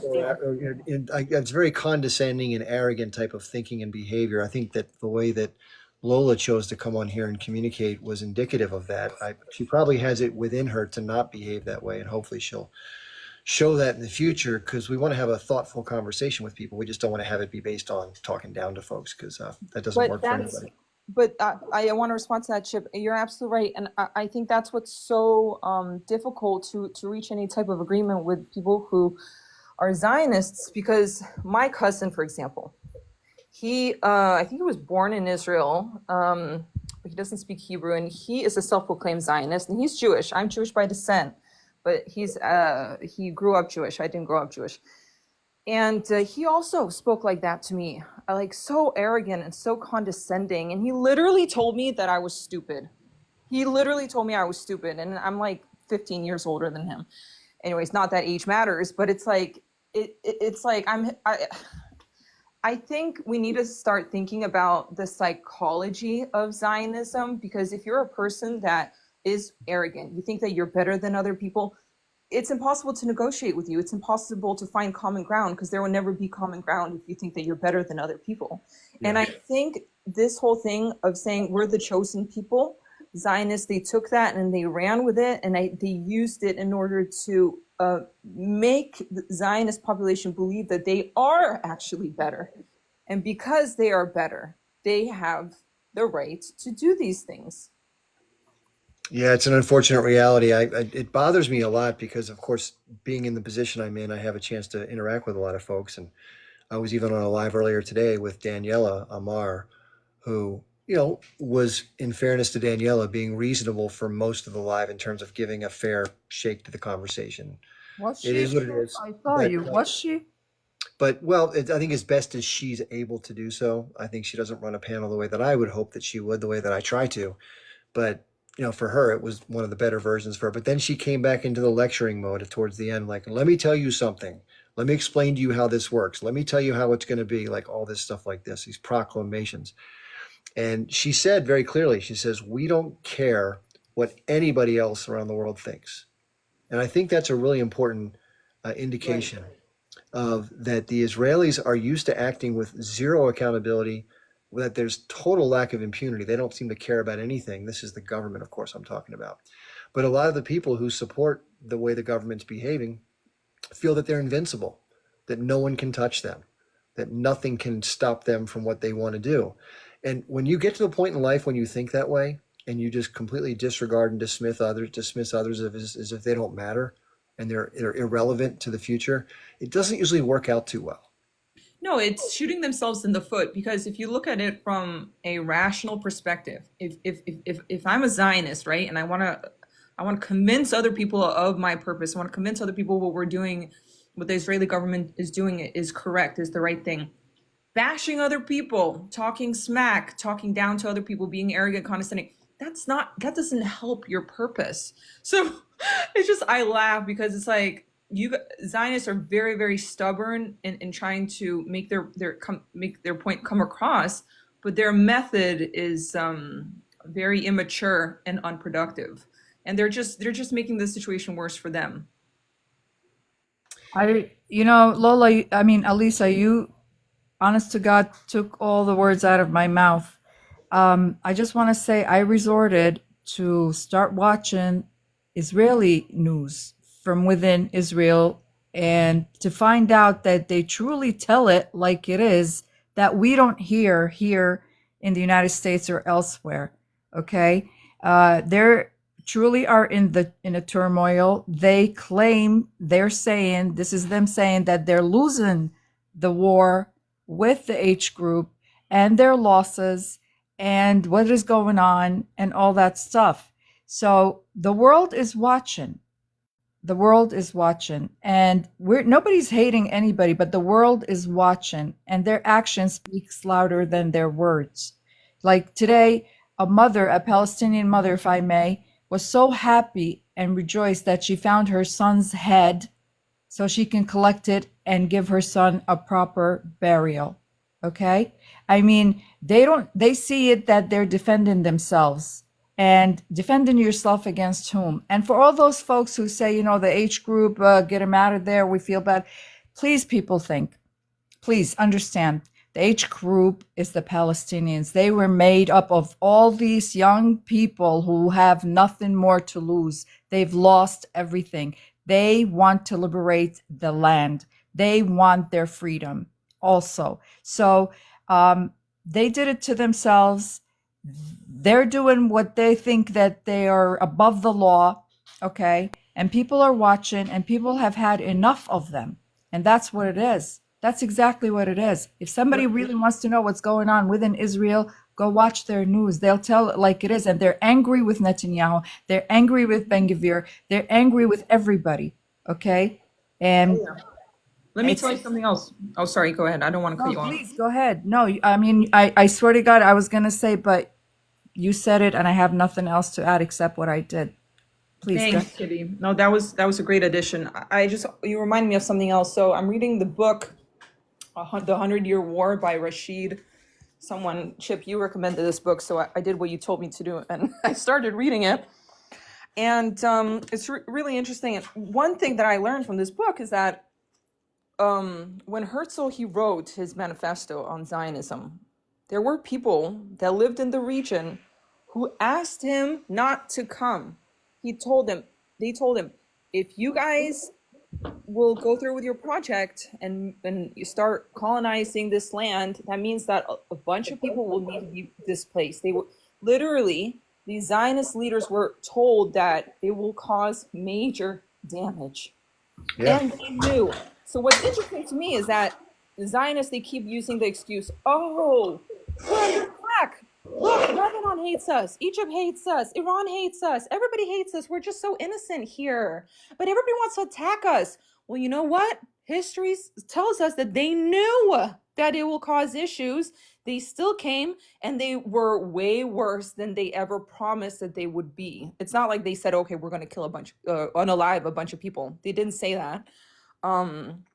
But they did way worse than ever expected. So they knew that there would be issues, and they still did it, and look where we are now.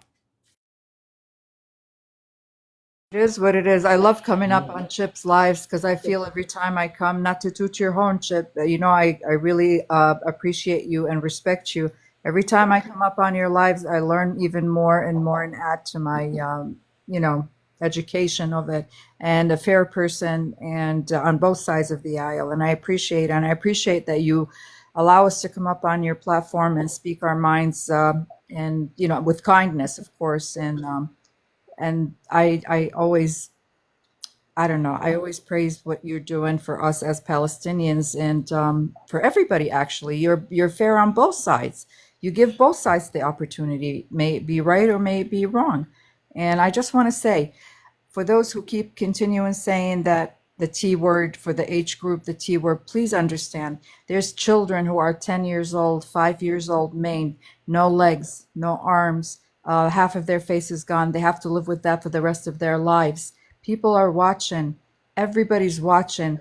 You cannot defend the undefendable. It's just, it is what it is, guys. It is what it is. It is what it is. I have to watch this. I have to see my own people going through this. I wasn't even privy to it, guys. If it wasn't for TikTok and social media, I'm here in the United States. I hear of it. I hear this happen, but to see it, it's a totally different experience. Let's bring up Shmeko if you're there. I always find this interesting when people make general comments, and criticism is fine, by the way. But Shmekel has plenty of followers, so if Shmekel would like to come up, Shmekel's comment was, "You're clueless," or something to that effect. So if you want to clue me in and explain to me where I get it wrong and how I need to be seeing it differently and the facts that I'm missing, by all means, come on up. I'll give you ample time to set me straight, because I don't want to be wrong. I want to be seeing things clearly. Give you that opportunity if that's okay.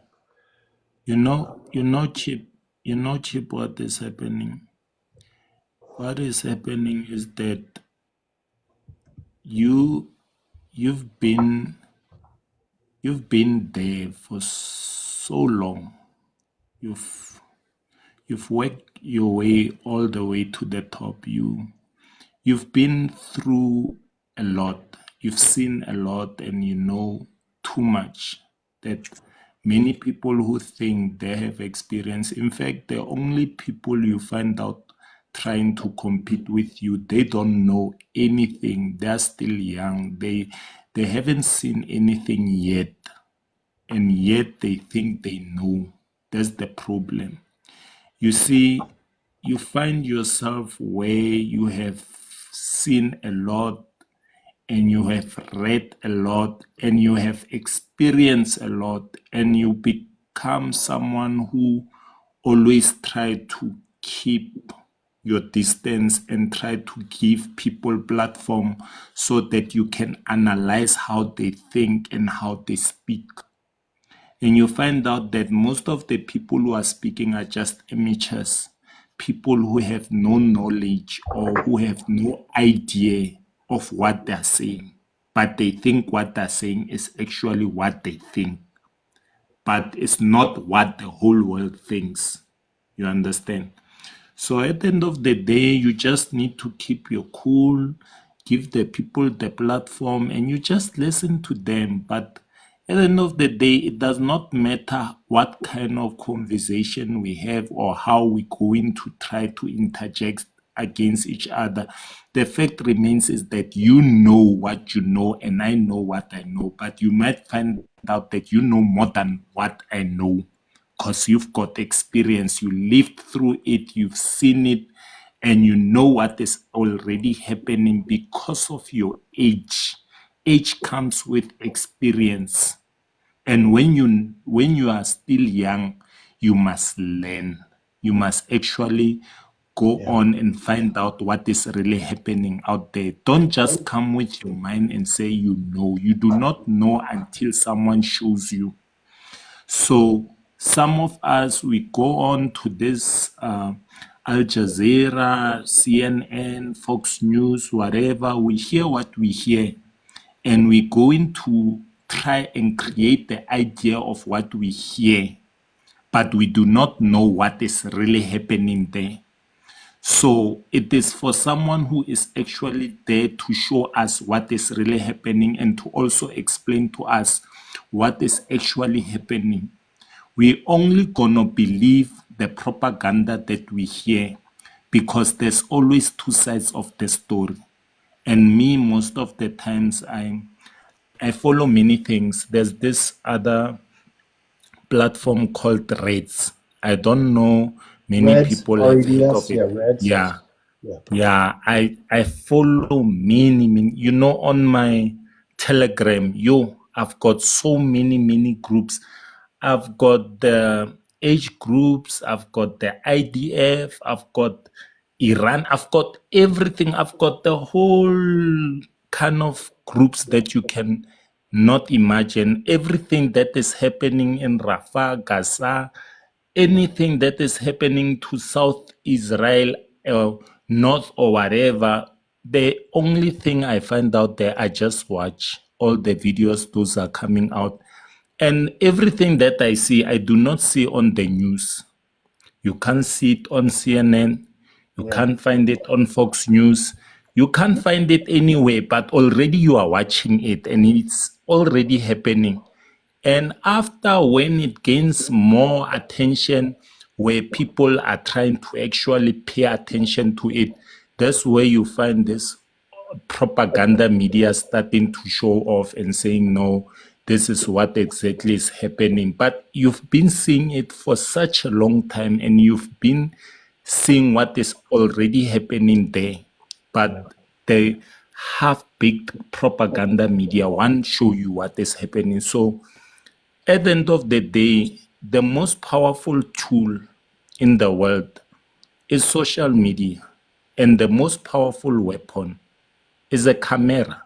When you've got a phone, you've got control. And when you run a phone, you actually run minds. And when you run minds, you run the world. So it doesn't matter how Israel is going to try and justify its actions and whatever. It doesn't matter how they're going to arrest journalists or try to block all this Al Jazeera or whatever news media that is against Israel. At the end of the day, they want actually confiscate every phone that they come across, because one way or another, a phone is going to find itself in the hands of someone who's just going to try and expose what is IDF doing. So that's why I tell you that knowledge is power. Okay, Knowledge let's is do this. power. I want to ask the audience a question. Thank you for sharing your thoughts about that. That's all good points. The person that was named Lola, who we had a brief introduction to, is back asking to come back up. So got a few minutes left here in our panel together tonight. I'm gonna have to close it down pretty soon. But I'm gonna give her another chance to come up and we're gonna have a dialogue. Hopefully now, Lola, I'm gonna address this to you personally. I don't know you. And someone said some things about what you've said elsewhere. That's for that. I don't care about that. This is our time to talk. So if you have some sincere questions you want to ask, or if you want to make some sincere points, that's fine. But please do it in a way that's, I would say open. Just like I'll be open to listening to you. Hopefully you'll be open to listening to what some of the other people have to say or myself. Okay, let's give it a try. And let's see if we can make a positive experience out of your presence on our panel.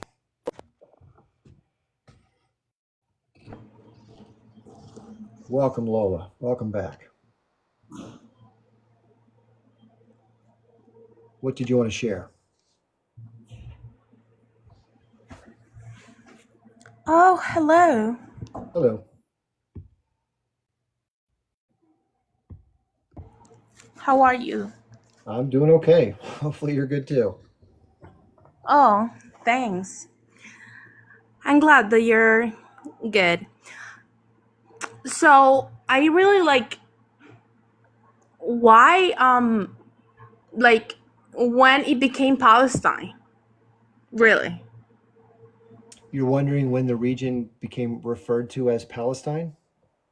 Yeah, like Under the like when the it became Roman a culture, it became a country, a community, a population with a leader, with a movement, with a north.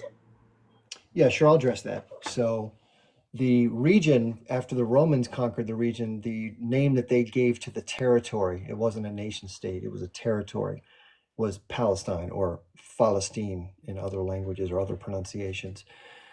So that region had a collection of different people over which the Romans ruled, and then other groups, like the normal conquest of history, conquest the land, and other groups took charge of it over time.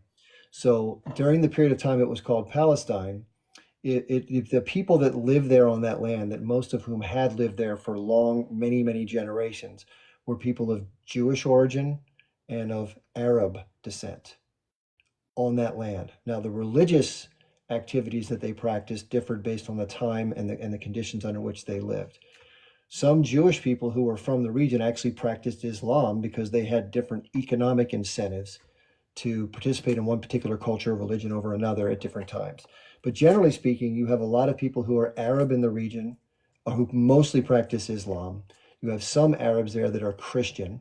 You have some people who consider themselves to be Palestinian Jews, as Golda Meir referred to herself as. And yes, the British, after World War I, did have control over and a mandate over Palestine.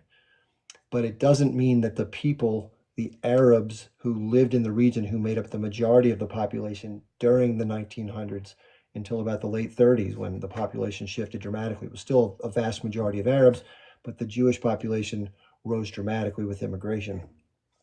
They referred to themselves as Arabs at that time. That's how they were referred to by everybody. It wasn't until the struggle began after the imposition of or implementation of the State of Israel and the efforts that were made by the Israeli government and military vis-a-vis the Arab population in the region did they collectively refer to themselves as Palestinian people. So it's a very new identity. And who is their leader? Well, at the time, they had a position of power called the Grand Mufti. That was how their society organized. And it was sort of a spiritual religious leader who also had a political role. And then later, they became governed under an official authority. One was called the Palestinian Liberation Organization. That was the political entity that had control over both Gaza and the West Bank. And then that morphed into what's now called the Palestinian Authority, which broke from the government in Gaza with a very violent and political transition where the H group took over, or elements that would lead to the H group, and they actually threw out the opposing party, Fatah, or the Palestinian Authority, and they've had that divide ever since. Okay, but that was during the British mandate. So No, this has all happened after since they left. This is after the establishment. So tell me who is their leaders right now. They have a leader. Yasser Arafat was the leader of the PLO.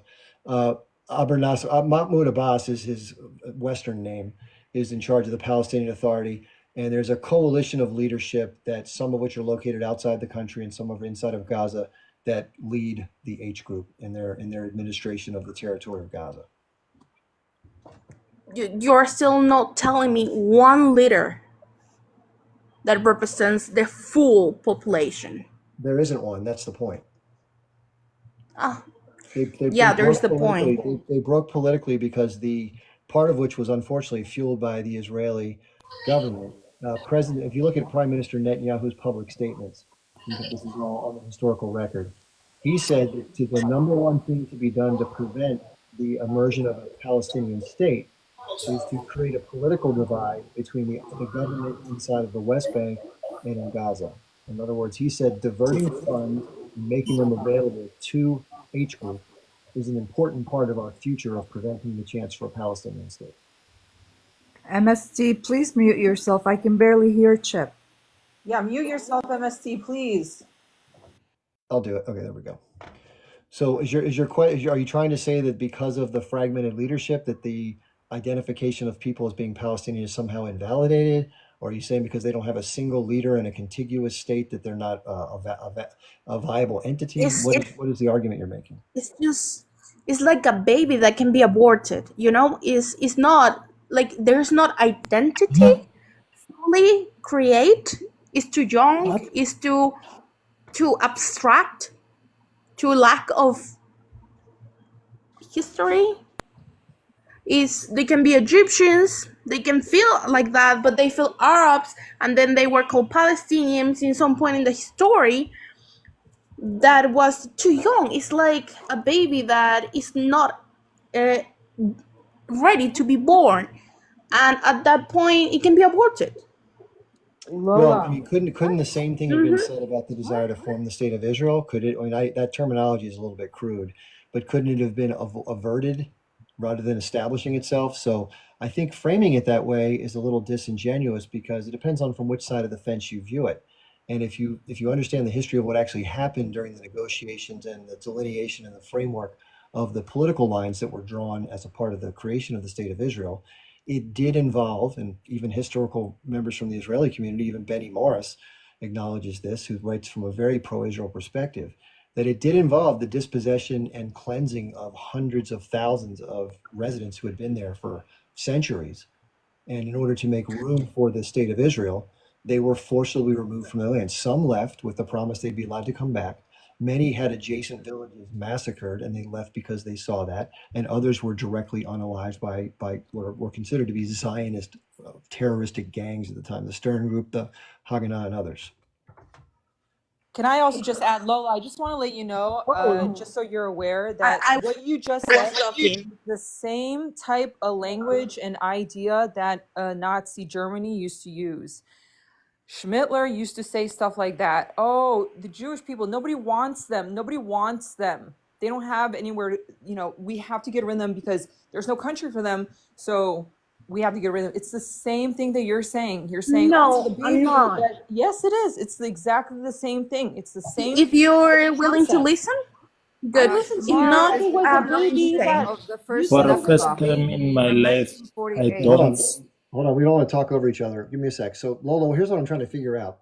I think from your point of view, what you've expressed is that because of the lack of cohesion between the two political factions or the lack of time that was involved in the establishment of a potential political entity or the lack of official statehood over time or the lack of other formal elements that you believe are requirements to have legitimacy and aspiration for self-determination, that this particular aspiration for a Palestinian entity of some type should be cast aside because it's not something that's of value in your opinion. Is that where you're coming from? It's not heavy.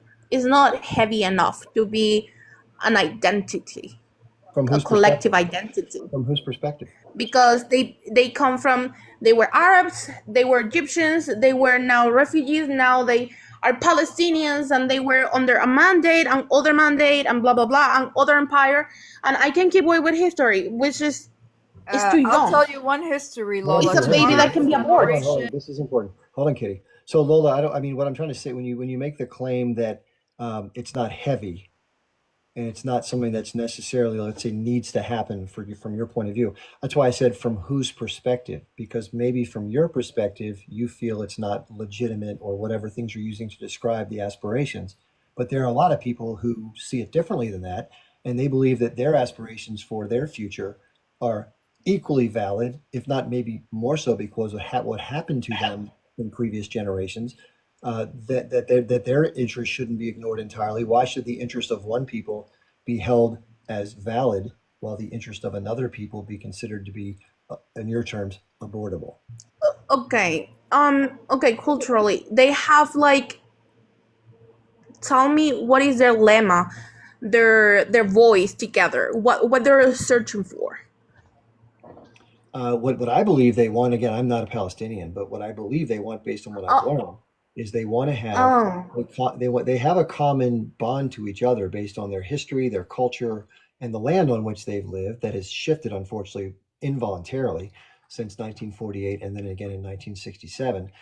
They've lived under very difficult circumstances, so they share a common struggle against a common oppressor, which is the Israeli military and government. and they want to have a separate autonomy and distinct difference and their own freedom to operate independent of that oppression and military occupation. Again, their story's too young. They don't have enough to be together. I What mean, about, they well, can then, Lola, just. well, let's go back to 1947. Are you going to say that Israel's desire to be a state, they've only been around for 2 months? Are they too young to be exist? Should that be aborted? Judea, they were expelled. They live outside in the whole world during centuries, They Well, were expelled because of the what point in hundreds history? of killing years. people. It What says point in that in the history, They Lola, Torah. does kept their somebody get to culture. They kept their culture. What point in history does somebody get to decide They they have a claim to a land, though? they Where kept do you draw that line? they kept their culture, and it's What's on the the people culture? actually the culture, What and is they the went culture? back. What is the culture? Okay. Can you explain? Can you give us the culture? What is it? Okay, let me explain you. Do you want to explain about the Jewish culture? About the Yeah, Jewish the history? Jewish culture. Yeah, the Jewish culture. Lola, the question is, Okay. how is Jewish culture stronger than Palestinian culture? Explain how Jewish culture is stronger and more superior to other Arab culture. especially It's not Palestinian. superior. It's just heavier. It's more history. That It's doesn't matter. it. You're just using other words. It means the same thing. It's heavier. It's stronger. It's superiority. That's what it is. You're just using other words. No, it's not superior. It's more transcendental. You're saying I'm sorry, Lola. I It joined the can be easily conversation. broken. Lola, The Palestinian culture can be I easily joined the broken. conversation quite late. Okay, I'm an Egyptian. I'm married to a Palestinian. My husband is from El Khalil, unfortunately called Hebron by the Jews. All right, he can trace his Hebron. lineage back a couple, at least 800 or 900 years. Okay, his grandfather was one of the rulers of Hebron, assigned by the Ottoman Empire. Please don't talk about culture. Culture started here. Okay, it started in our region. All right, there is heaviness. I'm not really sure what you mean by heavy. All right, but we are more Semite than than most Ashkenazi Jews can ever claim to be. All right. So it's a race thing. It's not about culture. No, it's culture. It's about race. It's race. No, It was always about race. Lola. The number one argument around the world right now is that anyone against Israel is an anti-Semite. Okay, so let's not, The you one need to saying that. everyone says that. Every Israeli on the face of the planet, every Jew that is pro-Zionist, okay, it calls anyone an anti-Semite if we are against Israel. All right, we Yeah. cannot be anti-Semite when we are Semites ourselves. Okay. Okay, but I'm not And talking just so about you know, anti-Semitism. I'm just so you talking know, about the the culture and the majority technical the majority and of concept. Palestinians, modern day Palestinians, the majority of them were Jews and Christians that converted to Islam. So essentially, every Palestinian was a Jew or a Christian at some point in time. Okay?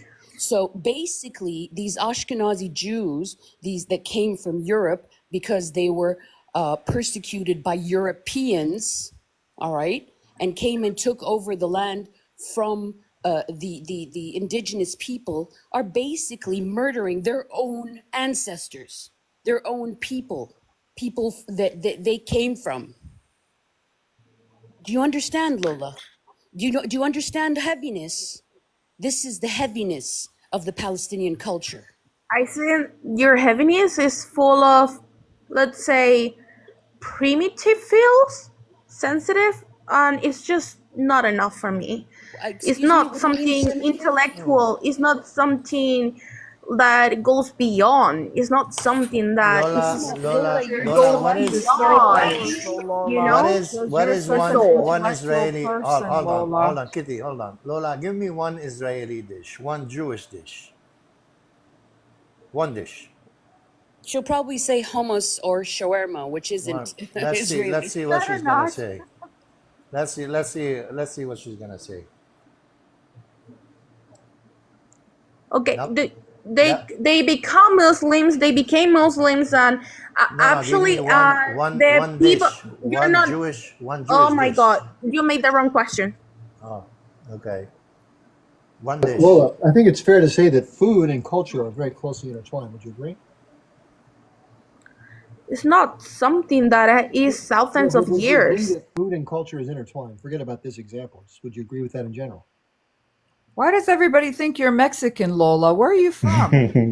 Why is Lola, everybody saying Mexican, Isn't it Chile? funny? Lola, She is. Where are She you is. from? Lola, Isn't it does funny? Israel exist? Does it have a state, Israel? Does it have a Israel country? is the people that went to Europe, the grandkids of the people that were expelled from Judea, I'm that have asking King a David, question. I'm that they asking a left question. Egypt, and Does they Israel have have a a country? culture, and they have history Lola, ask of my question. identity. I say, does That's what Israel makes have a a country? country or a nation a nation. No. You're not asking my question. I'm asking you a question. Does Israel have a country? Israel have a country? Don't you? Yeah, I mean, it's is there. Israel a country? In fact, let me ask you a question. Is Israel a country? You have it there.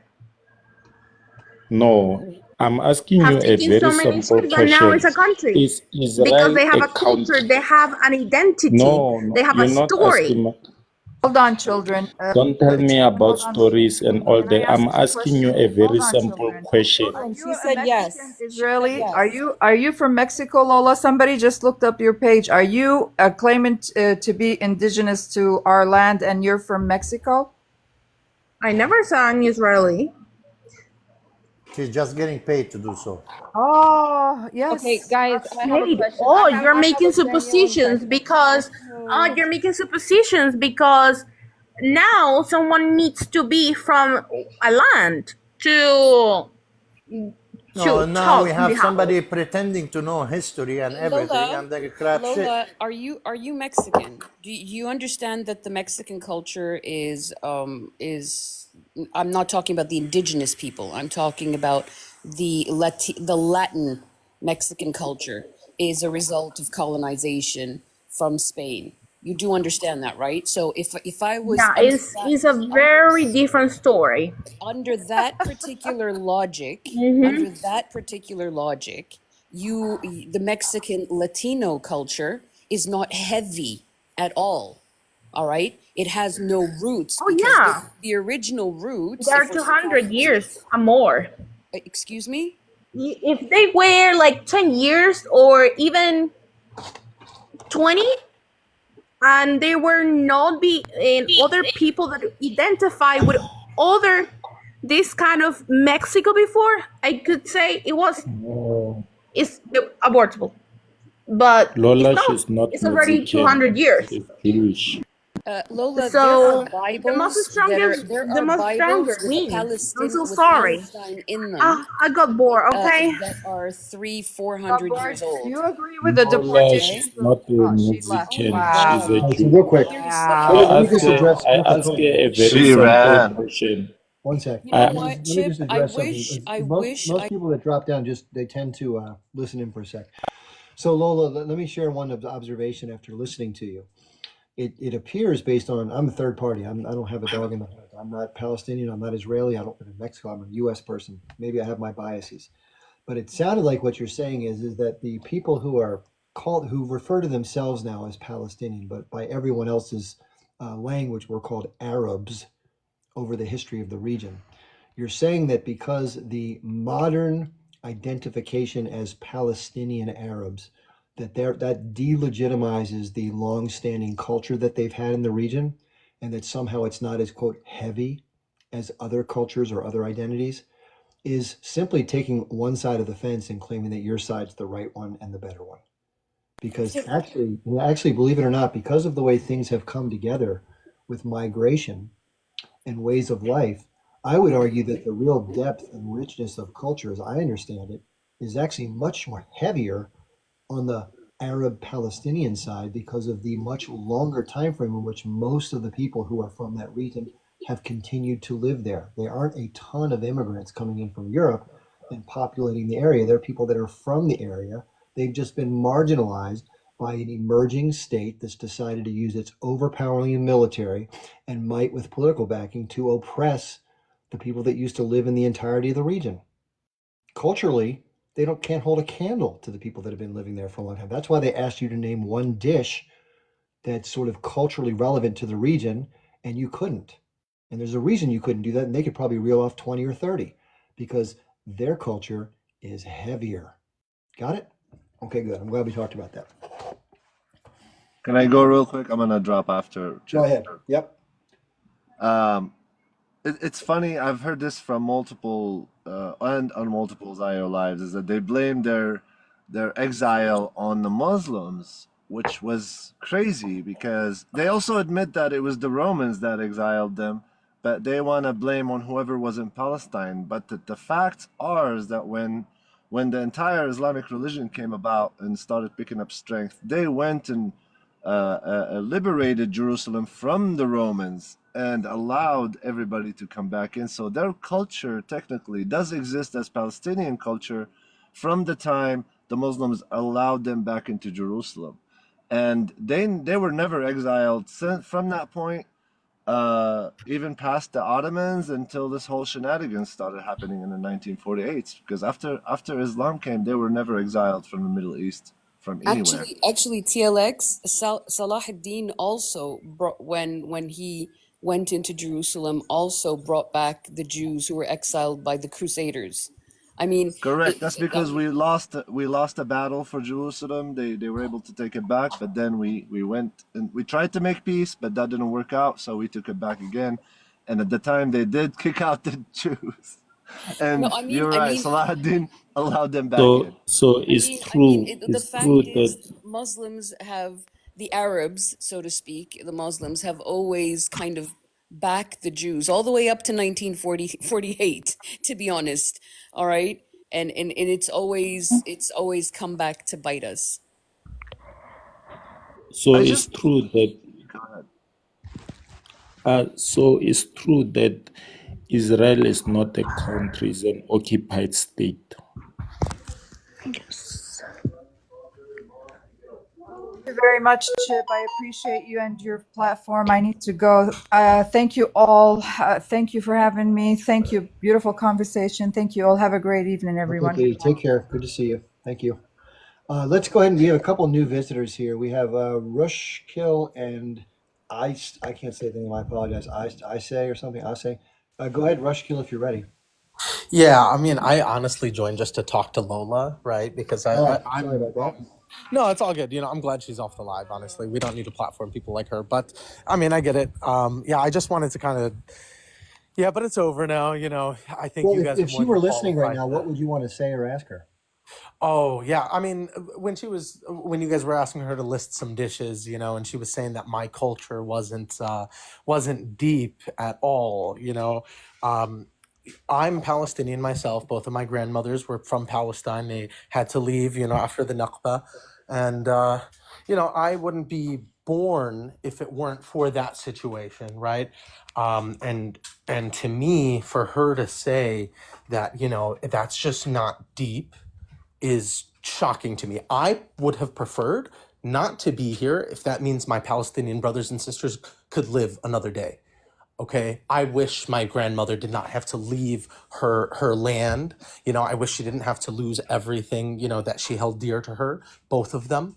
It's just, it's horrible to me. And, I just wanted to express some of that to Lola. So I'm glad she's gone though. And, I just hope we can recover from this, You know what is deep? What is deep is watching a child losing their limbs.